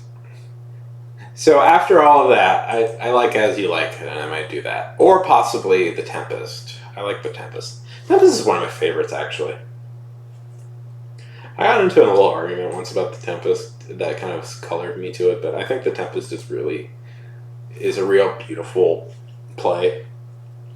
And it would, Myth says it was Shakespeare's last play. I'm not totally sure about that, but it's a really beautiful play. But maybe I can do two. Now the Tempest is his most fantastical of plays.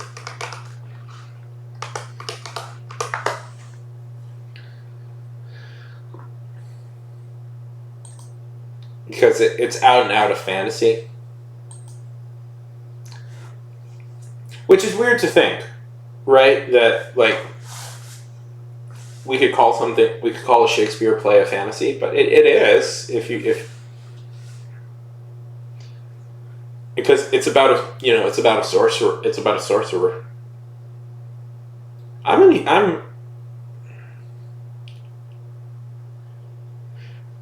in just outside. I'm like 20 minutes away from. I guess I'm in the city of Houston, but I'm technically not in the main part of Houston. I'm in a neighborhood just outside of Houston. I live in the suburbs. I don't know. I guess I've said it online a bunch of times before exactly where I live. No, it's no problem. I live in Kingwood. Oh, gross. Sorry, my allergies are just acting up. I live in a place called Kingwood. It's a suburb outside of Houston. It's pretty. I like it here. The thing that's nice about Kingwood is it's mostly trees. They kept up all the trees. And the second you get into Houston, just anywhere in Houston, it's so depressing because there's just no trees. So the sun is so hot. Yeah, I love the trees. I love the trees. I love the shade that. Yeah, it's nice. 1 second, I'm just gonna blow my nose.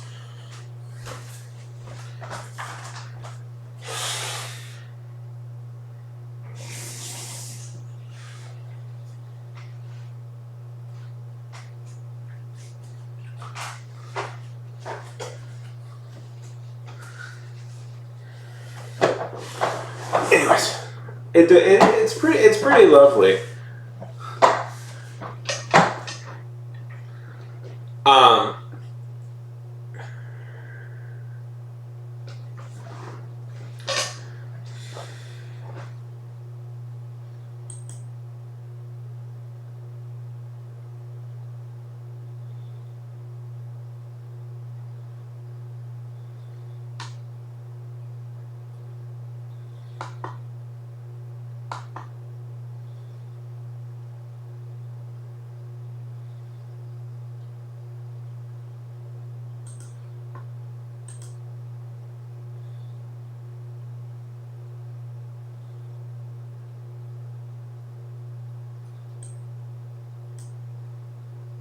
What was I saying? Yeah, no, Kingwood is nice. It's a real... Nice! Heck, nice. Kingwood is real, it's suburb. It's a lot of kids here. It's not a place really for cool young adults like myself, but I don't know how long I can claim that title anymore. I think by my next birthday, I'm officially considered out of young adulthood. Because that's when they stop marketing to... What is it? It's like 16 to 32 is out of young adult is when they don't market to you anymore, and you're considered too old for advertisers. In many ways, I'm looking forward to that. I'm just going to sit here and I'm going to listen to my 90s records and be real happy. No. I'm not listening to the young people's music anymore. I'm going to be listening to Wilco and Neutral Milk Hotel until the day I die.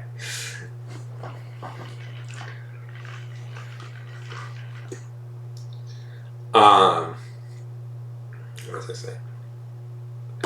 The Tempest is interesting because it's one of the few plays that very probably Shakespeare came up with the plot himself. Anyways.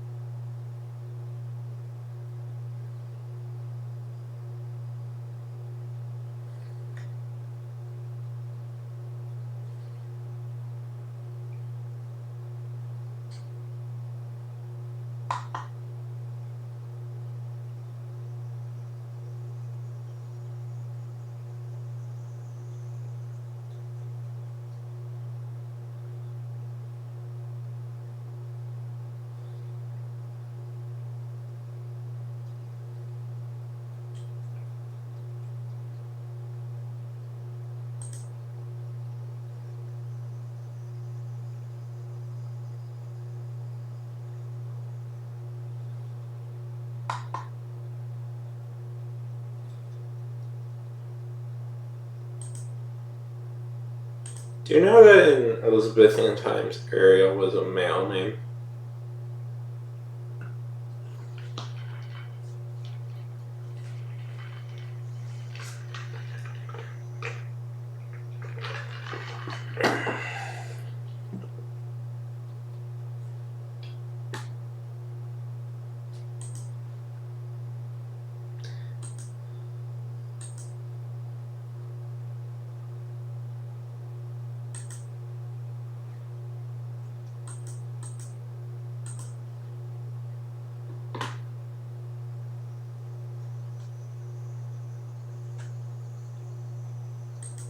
Okay.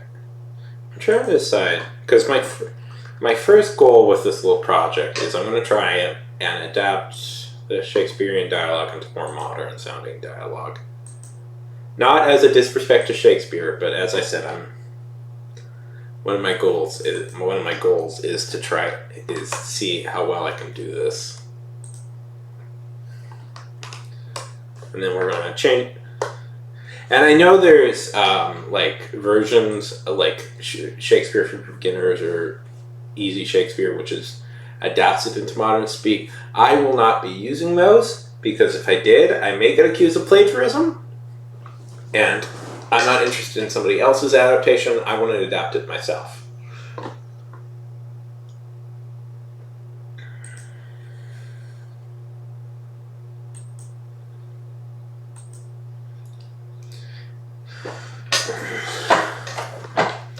As I remember, Adam, it was upon this fashion bequeathed me by will but poor of 1,000 crowns, and as thou sayest, changed my brother on his blessing to breed me as well. Thus begins my sadness. My brother Jocks has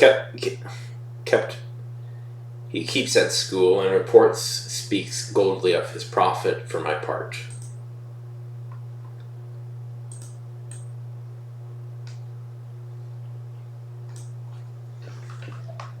It's easier to understand.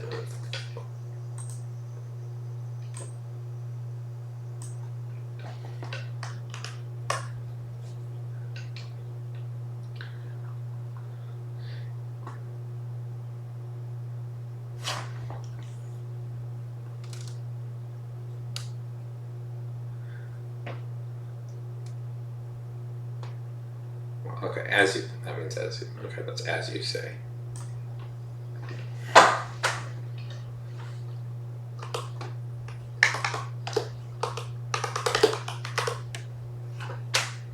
And as you say.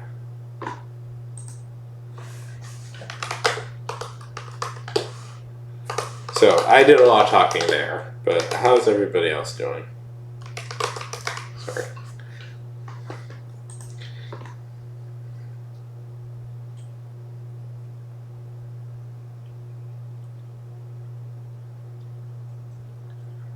You know, I say I can understand Shakespearean dialogue, and then every once in a while I get totally lost, and I'm like, oh, why can't I remember?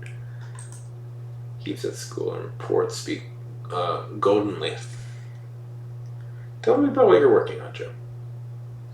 And reports speak goldenly of his profit. For my part, he keeps me rustically at home, or to speak more properly, stays me here at home unkept for call. Keeping me for a gentleman of my birth that differs from him not by stalling of an ox. Right? As I remember, Adam, it was upon this fashion, bequeathed to me by will but poor 1,000 crowns. And as you say, that's my little change, as you say, charge my brother on his blessing to breed me well. And there begins my sadness. Okay, so I think what he's saying here, I'm like 95% sure it was, I'm usually good at this, but when it's in these long like text blocks, I get a little confused at times because I tend to get lost. What he's saying here is,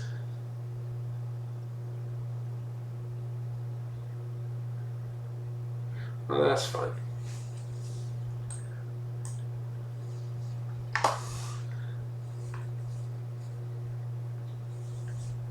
I remember, Adam, it was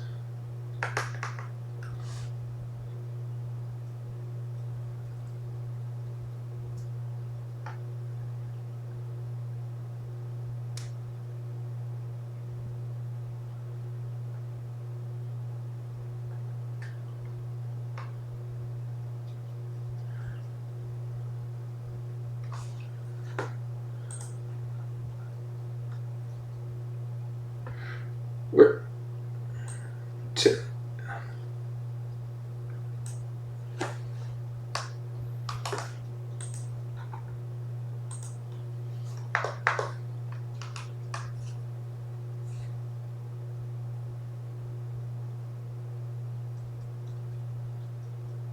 who was very close?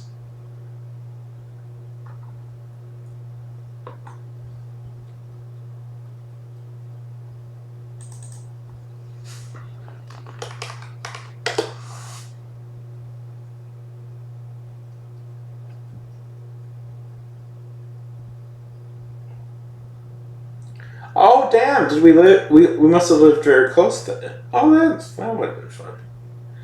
It is weird. I have met a few people from Kingwood directly on here, and Twitch doesn't really use an algorithm, so it's just a weird coincidence.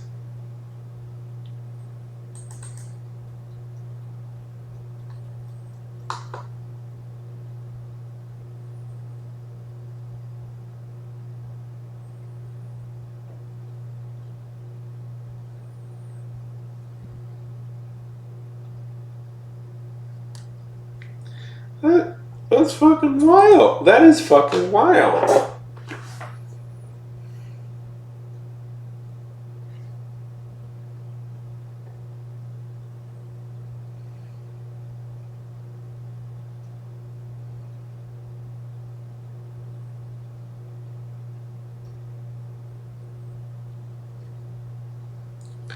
That is fucking...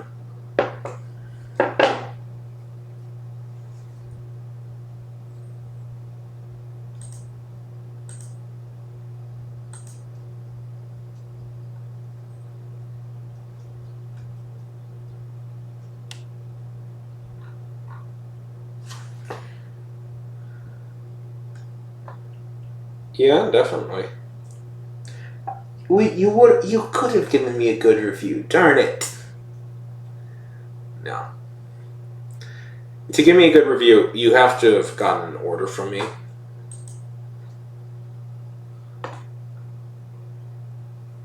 Don't worry, guys. Don't worry. I'll be fine.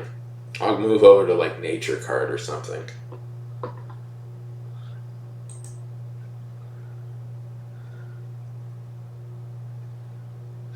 No, don't worry. I will be fine. Do not worry.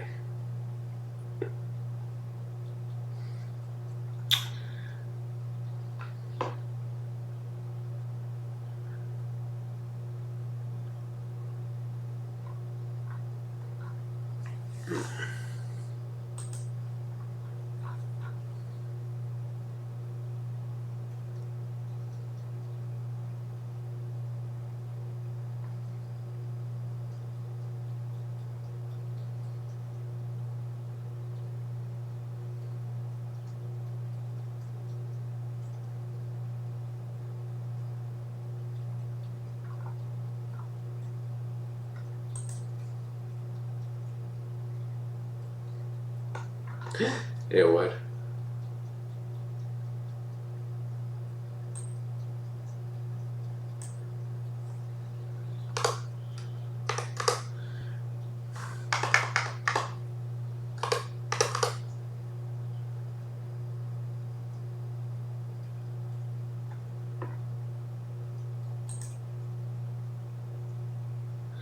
You can't. You can't. I wouldn't see the name. I wouldn't see the person.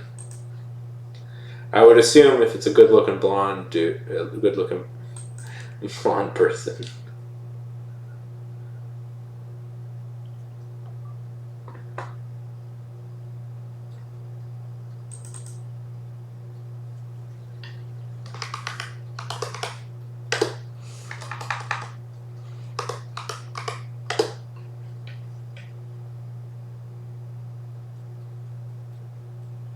Exactly.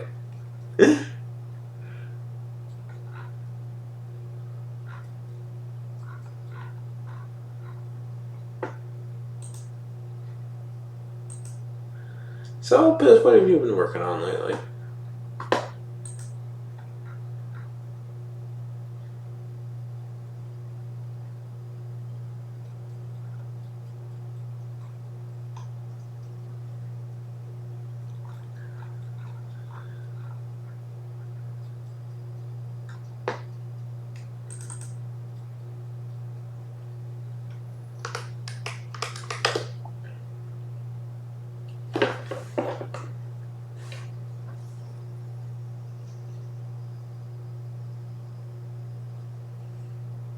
What was a notable flood?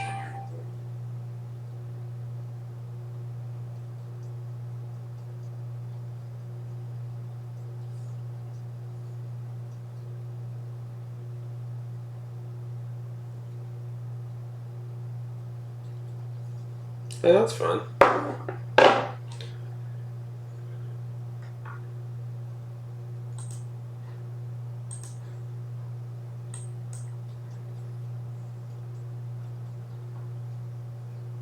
This is a funny.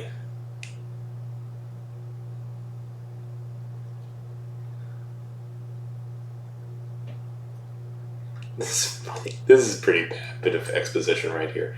Here comes my master, your brother. Like, this is a whole. As I remember, Adam, it was upon this fashion, bequeath by will, but poor. Me by will, but poor 1,000 crowns. And as you charge my brother on his blessing to raise me well, there begins my sadness. My brother Jocks, he keeps at school, and reports speak goldenly of his prophet. For my part, he keeps me rustically at home, or to speak more properly, stays me here at home unkept. For call you keep, for call you that keeping for a gentleman of my birth. That feels like a typo here. That keeping a gentleman of my birth, that differs not from the stalling of the ox. His horses are bred better, for besides they are fair with their feeding. They are taught, they manage, and at the end riders dearly hired. And at the end the riders dearly hired. But I, his brother, gain nothing under him but growth, for which his animals on his dung-hills are much bound to him as I. Besides, this is nothing to go plentifully gives. There's nothing that he so plentifully gives me, that the something that nature gives me, his why can I say words? Seems to take from me. He lets me feed with his hands, bars me the place of a brother, and as much as in him lies, minds gently with my education. This is it, Adam, that grieves me, and the spirit of my father, which I think is within me, begins to mutiny against this servitude. I will no longer endure it, though yet I have no wise remedy to how to avoid it. Here comes my master, your brother. Go apart, Adam! Thou shalt hear how he will shake me up. Enter Oliver. Now, sir, what make you here? Nothing. I am not taught to make anything. What do you mean, sir? Marry, sir, I am helping you to mar that which God made, a poor, unworthy brother of yours with idleness. Marry, sir, you better be better employed, and not to while. Shall I keep the hogs, and eat the husks with them? What prodigal portion have I spent, that I should become such pruny? Know where you are, sir. Oh, sir, well, here in your orchard. No, you know before whom, sir?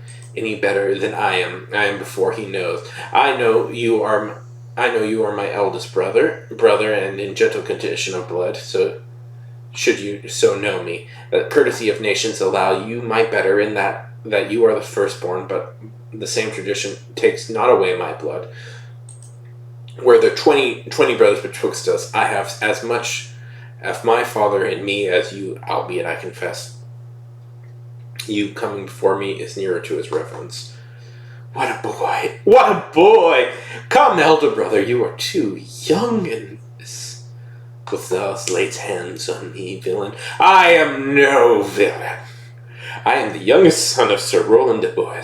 He was my father, and he is thrice a villain that says such a father begat villains. Wert thou not my brother, I would not take this hand from thy throat till this other has pulled out thy tongue for saying so, and thus has railed on thyself. Sweet masters, be patient, for your father is remembered to be a court. Let me go, I say. I will not till I please. You shall hear me. My father charged you in his will to give me a good education. You have trained me like a peasant, obscuring and hiding from me all the gentlemanlike qualities that The spirit of my father grows strong in me, and I will no longer endure. Therefore, allow me such exercises as may become a gentleman, or give me the poor a lottery my father left me by testament. Then I will go and buy my fortunes.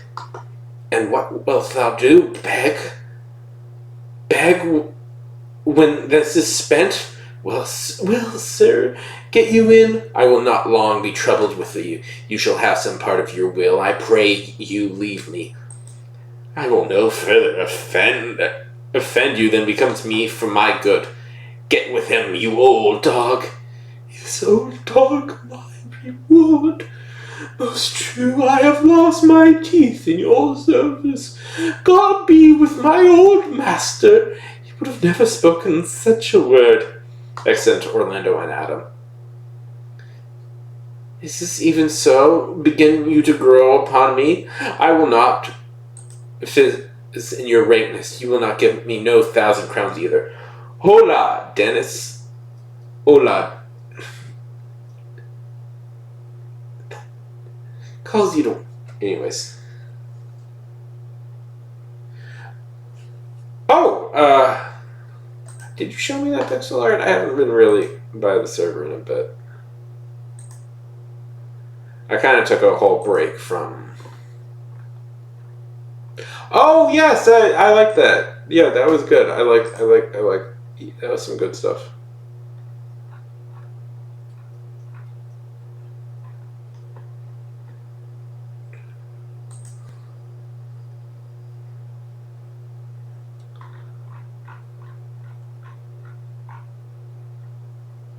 So basically, this is a whole big exposition dump right here, and he's just trying to...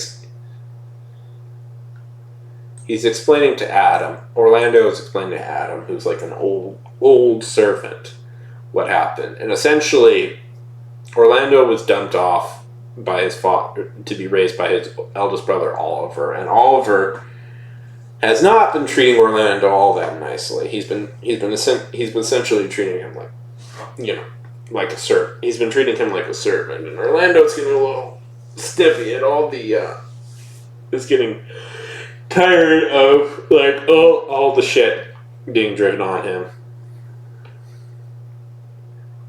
Because, Oliver believes himself to be above Orlando. And Oliver is the oldest, so he's inherited it all. And what Orlando is pretty much saying is, treat me better, or just give me the money he left me, and I'll make my own way in the world. And in the end, Oliver, just angrily kicks him out and goes, and says Adam should go, and Adam should go with him.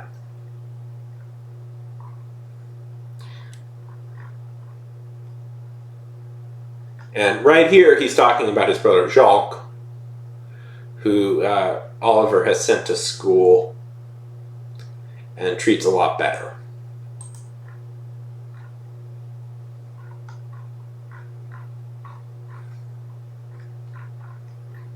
So this is a big old bit of exposition here. That is a little, in my opinion, it's well written because it's Shakespeare, but it's also a little bit. Well, it's funny because in modern times, it's funny is I have trouble. One thing I've always had trouble with is just reading Shakespeare as a book, but when I say it out loud, I get it. One thing in modern writing, you're taught to do is you would never do something like this. You would never do something like this where you just give a whole huge big exposition thing right at the top. Which is funny.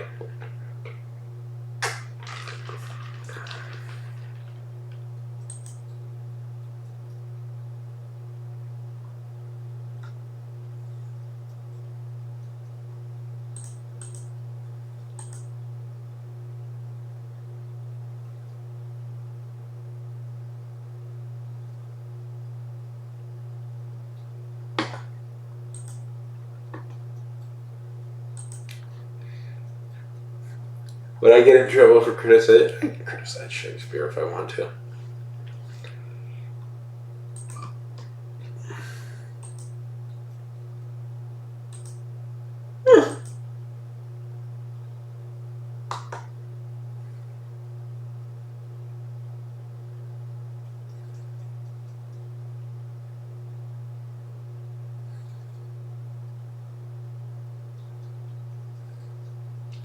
Do you know that Ariel is a boy's name?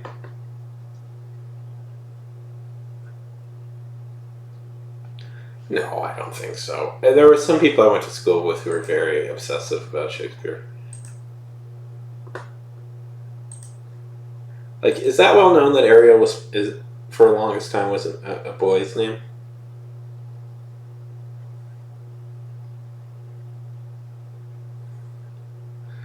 So, for a modernized version of this, we would have to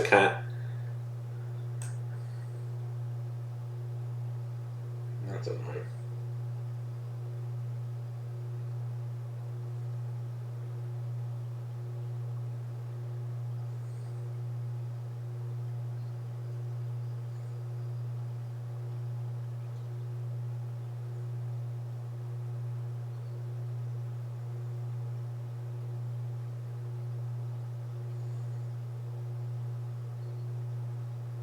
So, talking about potential queer authors, Hans Christian Andersen, who wrote The Little Mermaid, was definitely gay.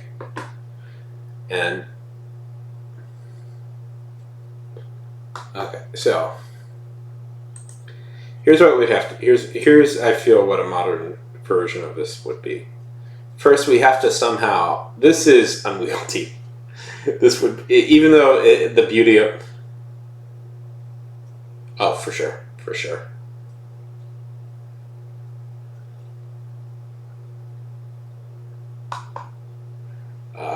The reason we know that is because we have his journals, and his journals were very, very clear about that fact. So this is unwieldy. In modern, if we want to like try to change this to fit more modern taste, this is somewhat unwieldy.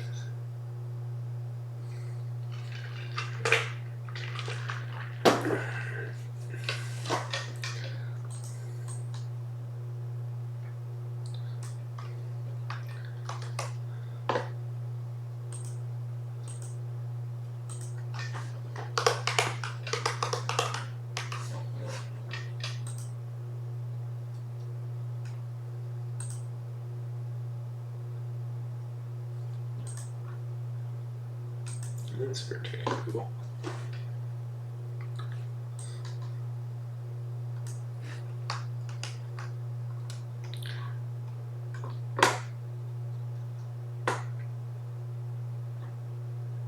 Okay. Let's see.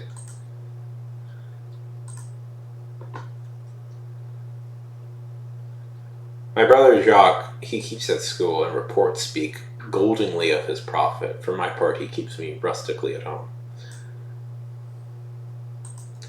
So,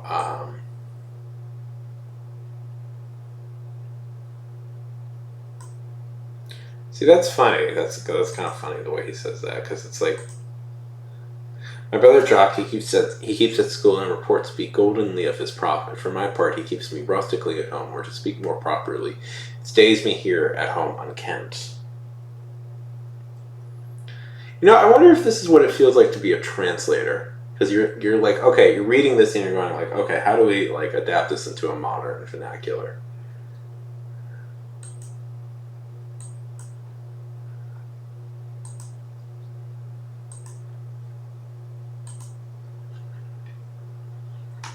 It's kind of fun. Some of the I'm gonna rewrite this to fit what I want it to fit, but.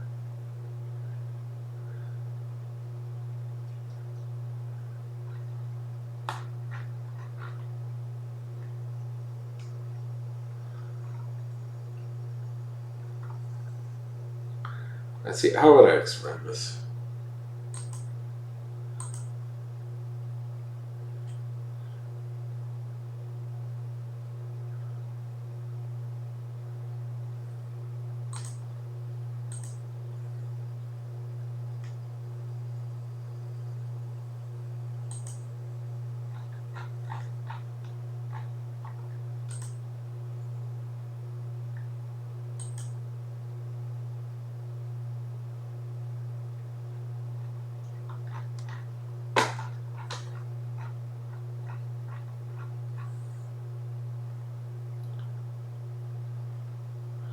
I pray thee, Rosalind, sweet my cozy, be merry. Dear Celsia, I shall more mirth than I am a mistress of. What would you yet I were merrier, unless you could teach me to forget a banished father? You must not learn to learn me how to remember an extraordinary pleasure. Harriet, I see thou lovest me not with the full weight that I love thee. If my uncle, thy banished father, had banished thy uncle, the Duke my father, so thou hast. Anyways. Yeah, I probably need to. I hadn't really looked it up. See, this is why it would be good to have people on.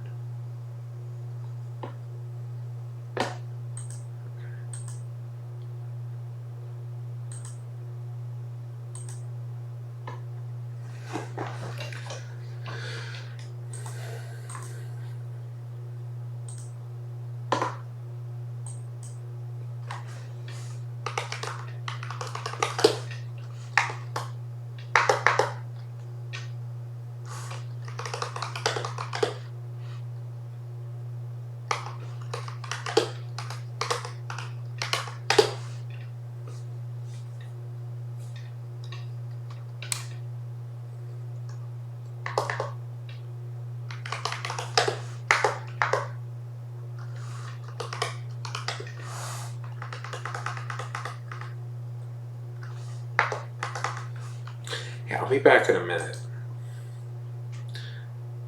So I think what I'm thinking the best way to approach this project is I'm gonna read it and then I'm gonna read it and then use that as adaptation and then rewrite it in my own words. And then from there, which, for many other things is not okay, but this is Shakespeare, baby. It's public domain. And I'm going to try and keep the tone and the vigor of the conversation as best as I can, but if I want to change something, I'm just going to change something. Because, this is my version of this story, This is not...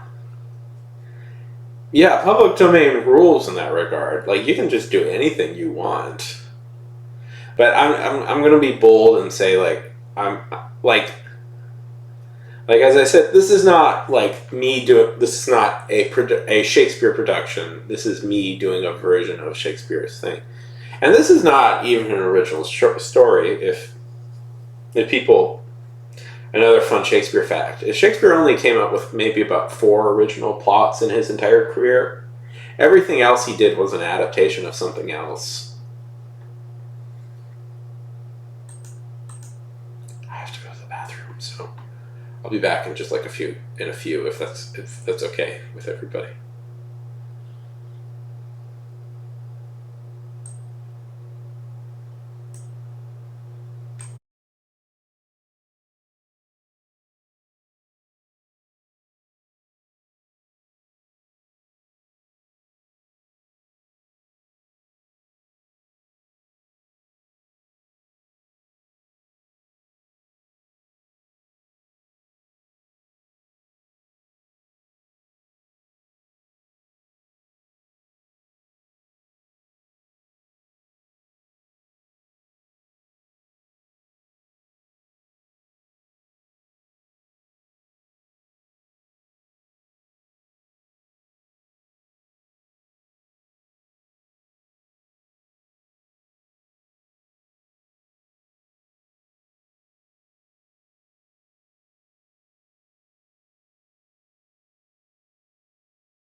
And we're back.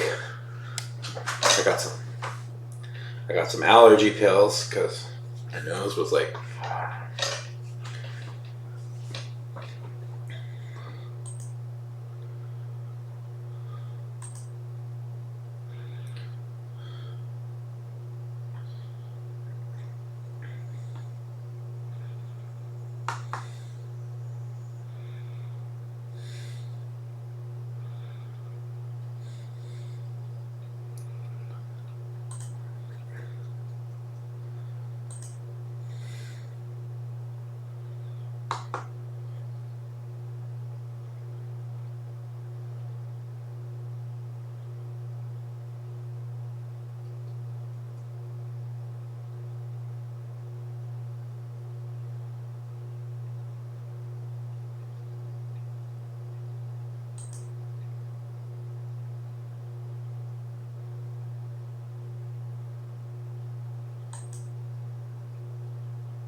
Anyways, what were we saying? Oh yeah, public domain. Right? I'm going to say this out and out. Everybody should abuse the public domain as much as possible. It's really great.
Let's see, what was I supposed to do? Oh, yes.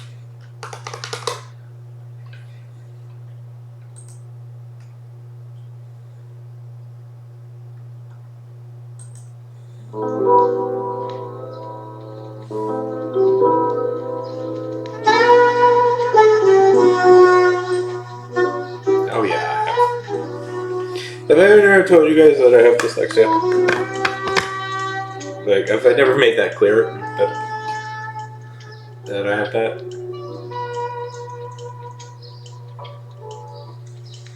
What is this? Is Lo-Fi Girl outside of her room? Oh god, if I didn't have like autocorrect and stuff, I would be lost in the water.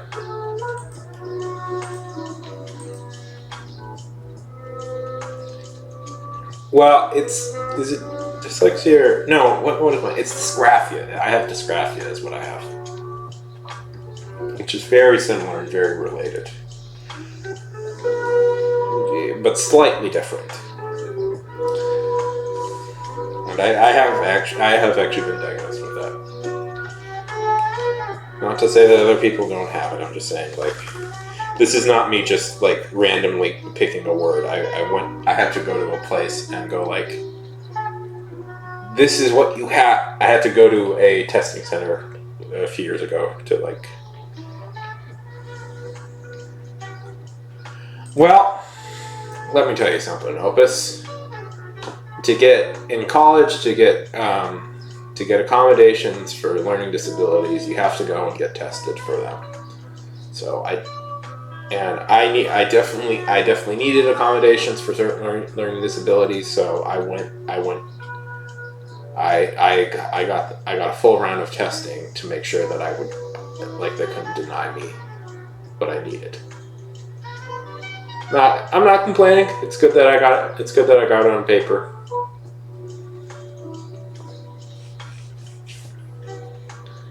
But so it's how I know very definitively what I have.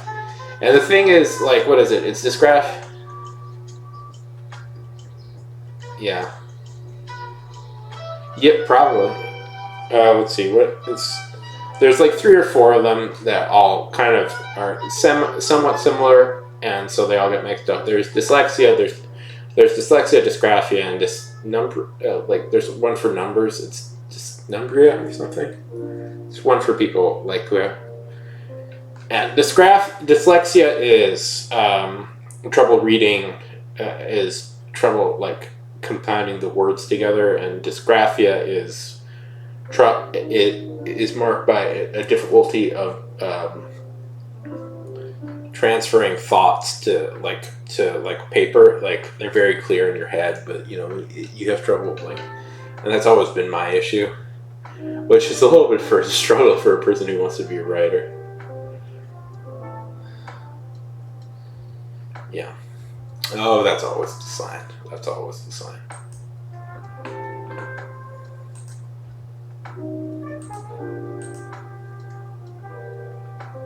Yeah.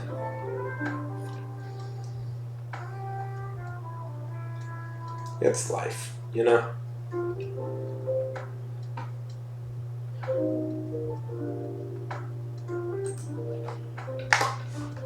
trying to live my life, and I'm trying to live my life to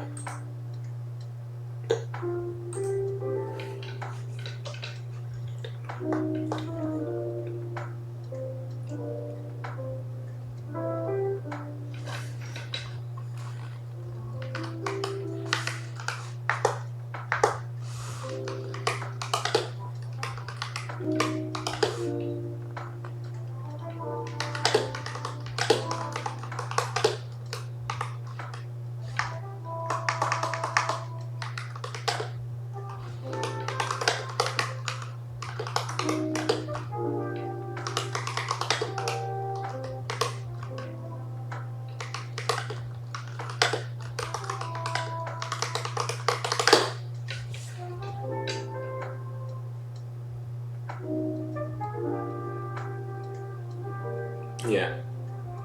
Oh, yeah. Oh, I'm not condemning it of anybody. I'm just saying, like, in my life, I don't, like, I try not to, like, get hung up on stuff like that, like, were there opportunities I missed because, I had a learning disability for a while? Yeah. Did it make me feel separate from my other classmates for a long time?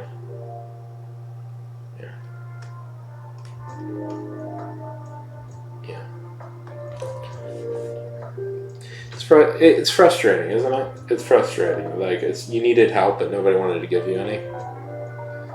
See, in the end, this is gonna get dark, but whatever. In the end, we're 1 in 100 people, and they don't have time for the one person. Their job is mostly to get the average people through, and then if a couple fail, it's not on them. They don't really give a shit.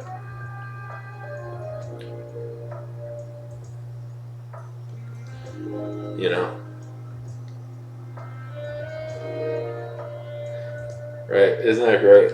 And it's always great when you find yourself in that hole of, like, I need help, but they also don't give a shit.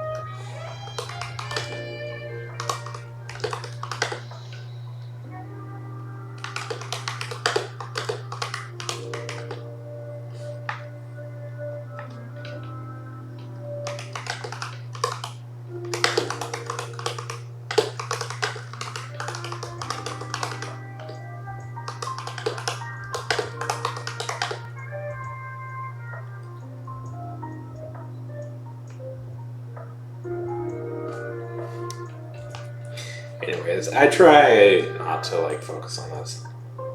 You know, so much of my life was dominated by, for such a long time, you know, when I was young, I've talked about this before, but when I was young, kids thought I was the other kids thought I was really stupid. Like, they all thought I was, like, really dumb. And, oh my god, that has fucked with me for so long in my life. The fact that that when I was a kid, like, oh, he's stupid, he doesn't know what he's talking about. And I was like, yeah.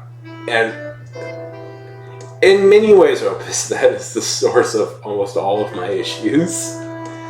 Is kids thinking that about me?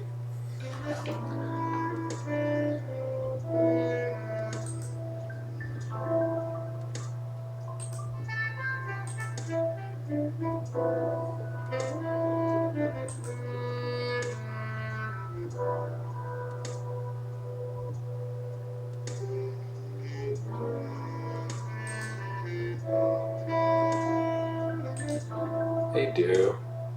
The problem is kids haven't learned. One of the things that kids really struggle with is, you know, one of the things about maturity is, and one of the things about growing up is, you realize how your actions affect other people. Like, when you're a kid, it's very much, you're inwardly focused and you don't really think outside of yourself. And it's different for everybody, definitely. Like, every kid is different. But maturity, part of maturity is really thinking about how other people live their lives and trying to think about how the world outside of you is affected. I don't.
Please do.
Take my older brother.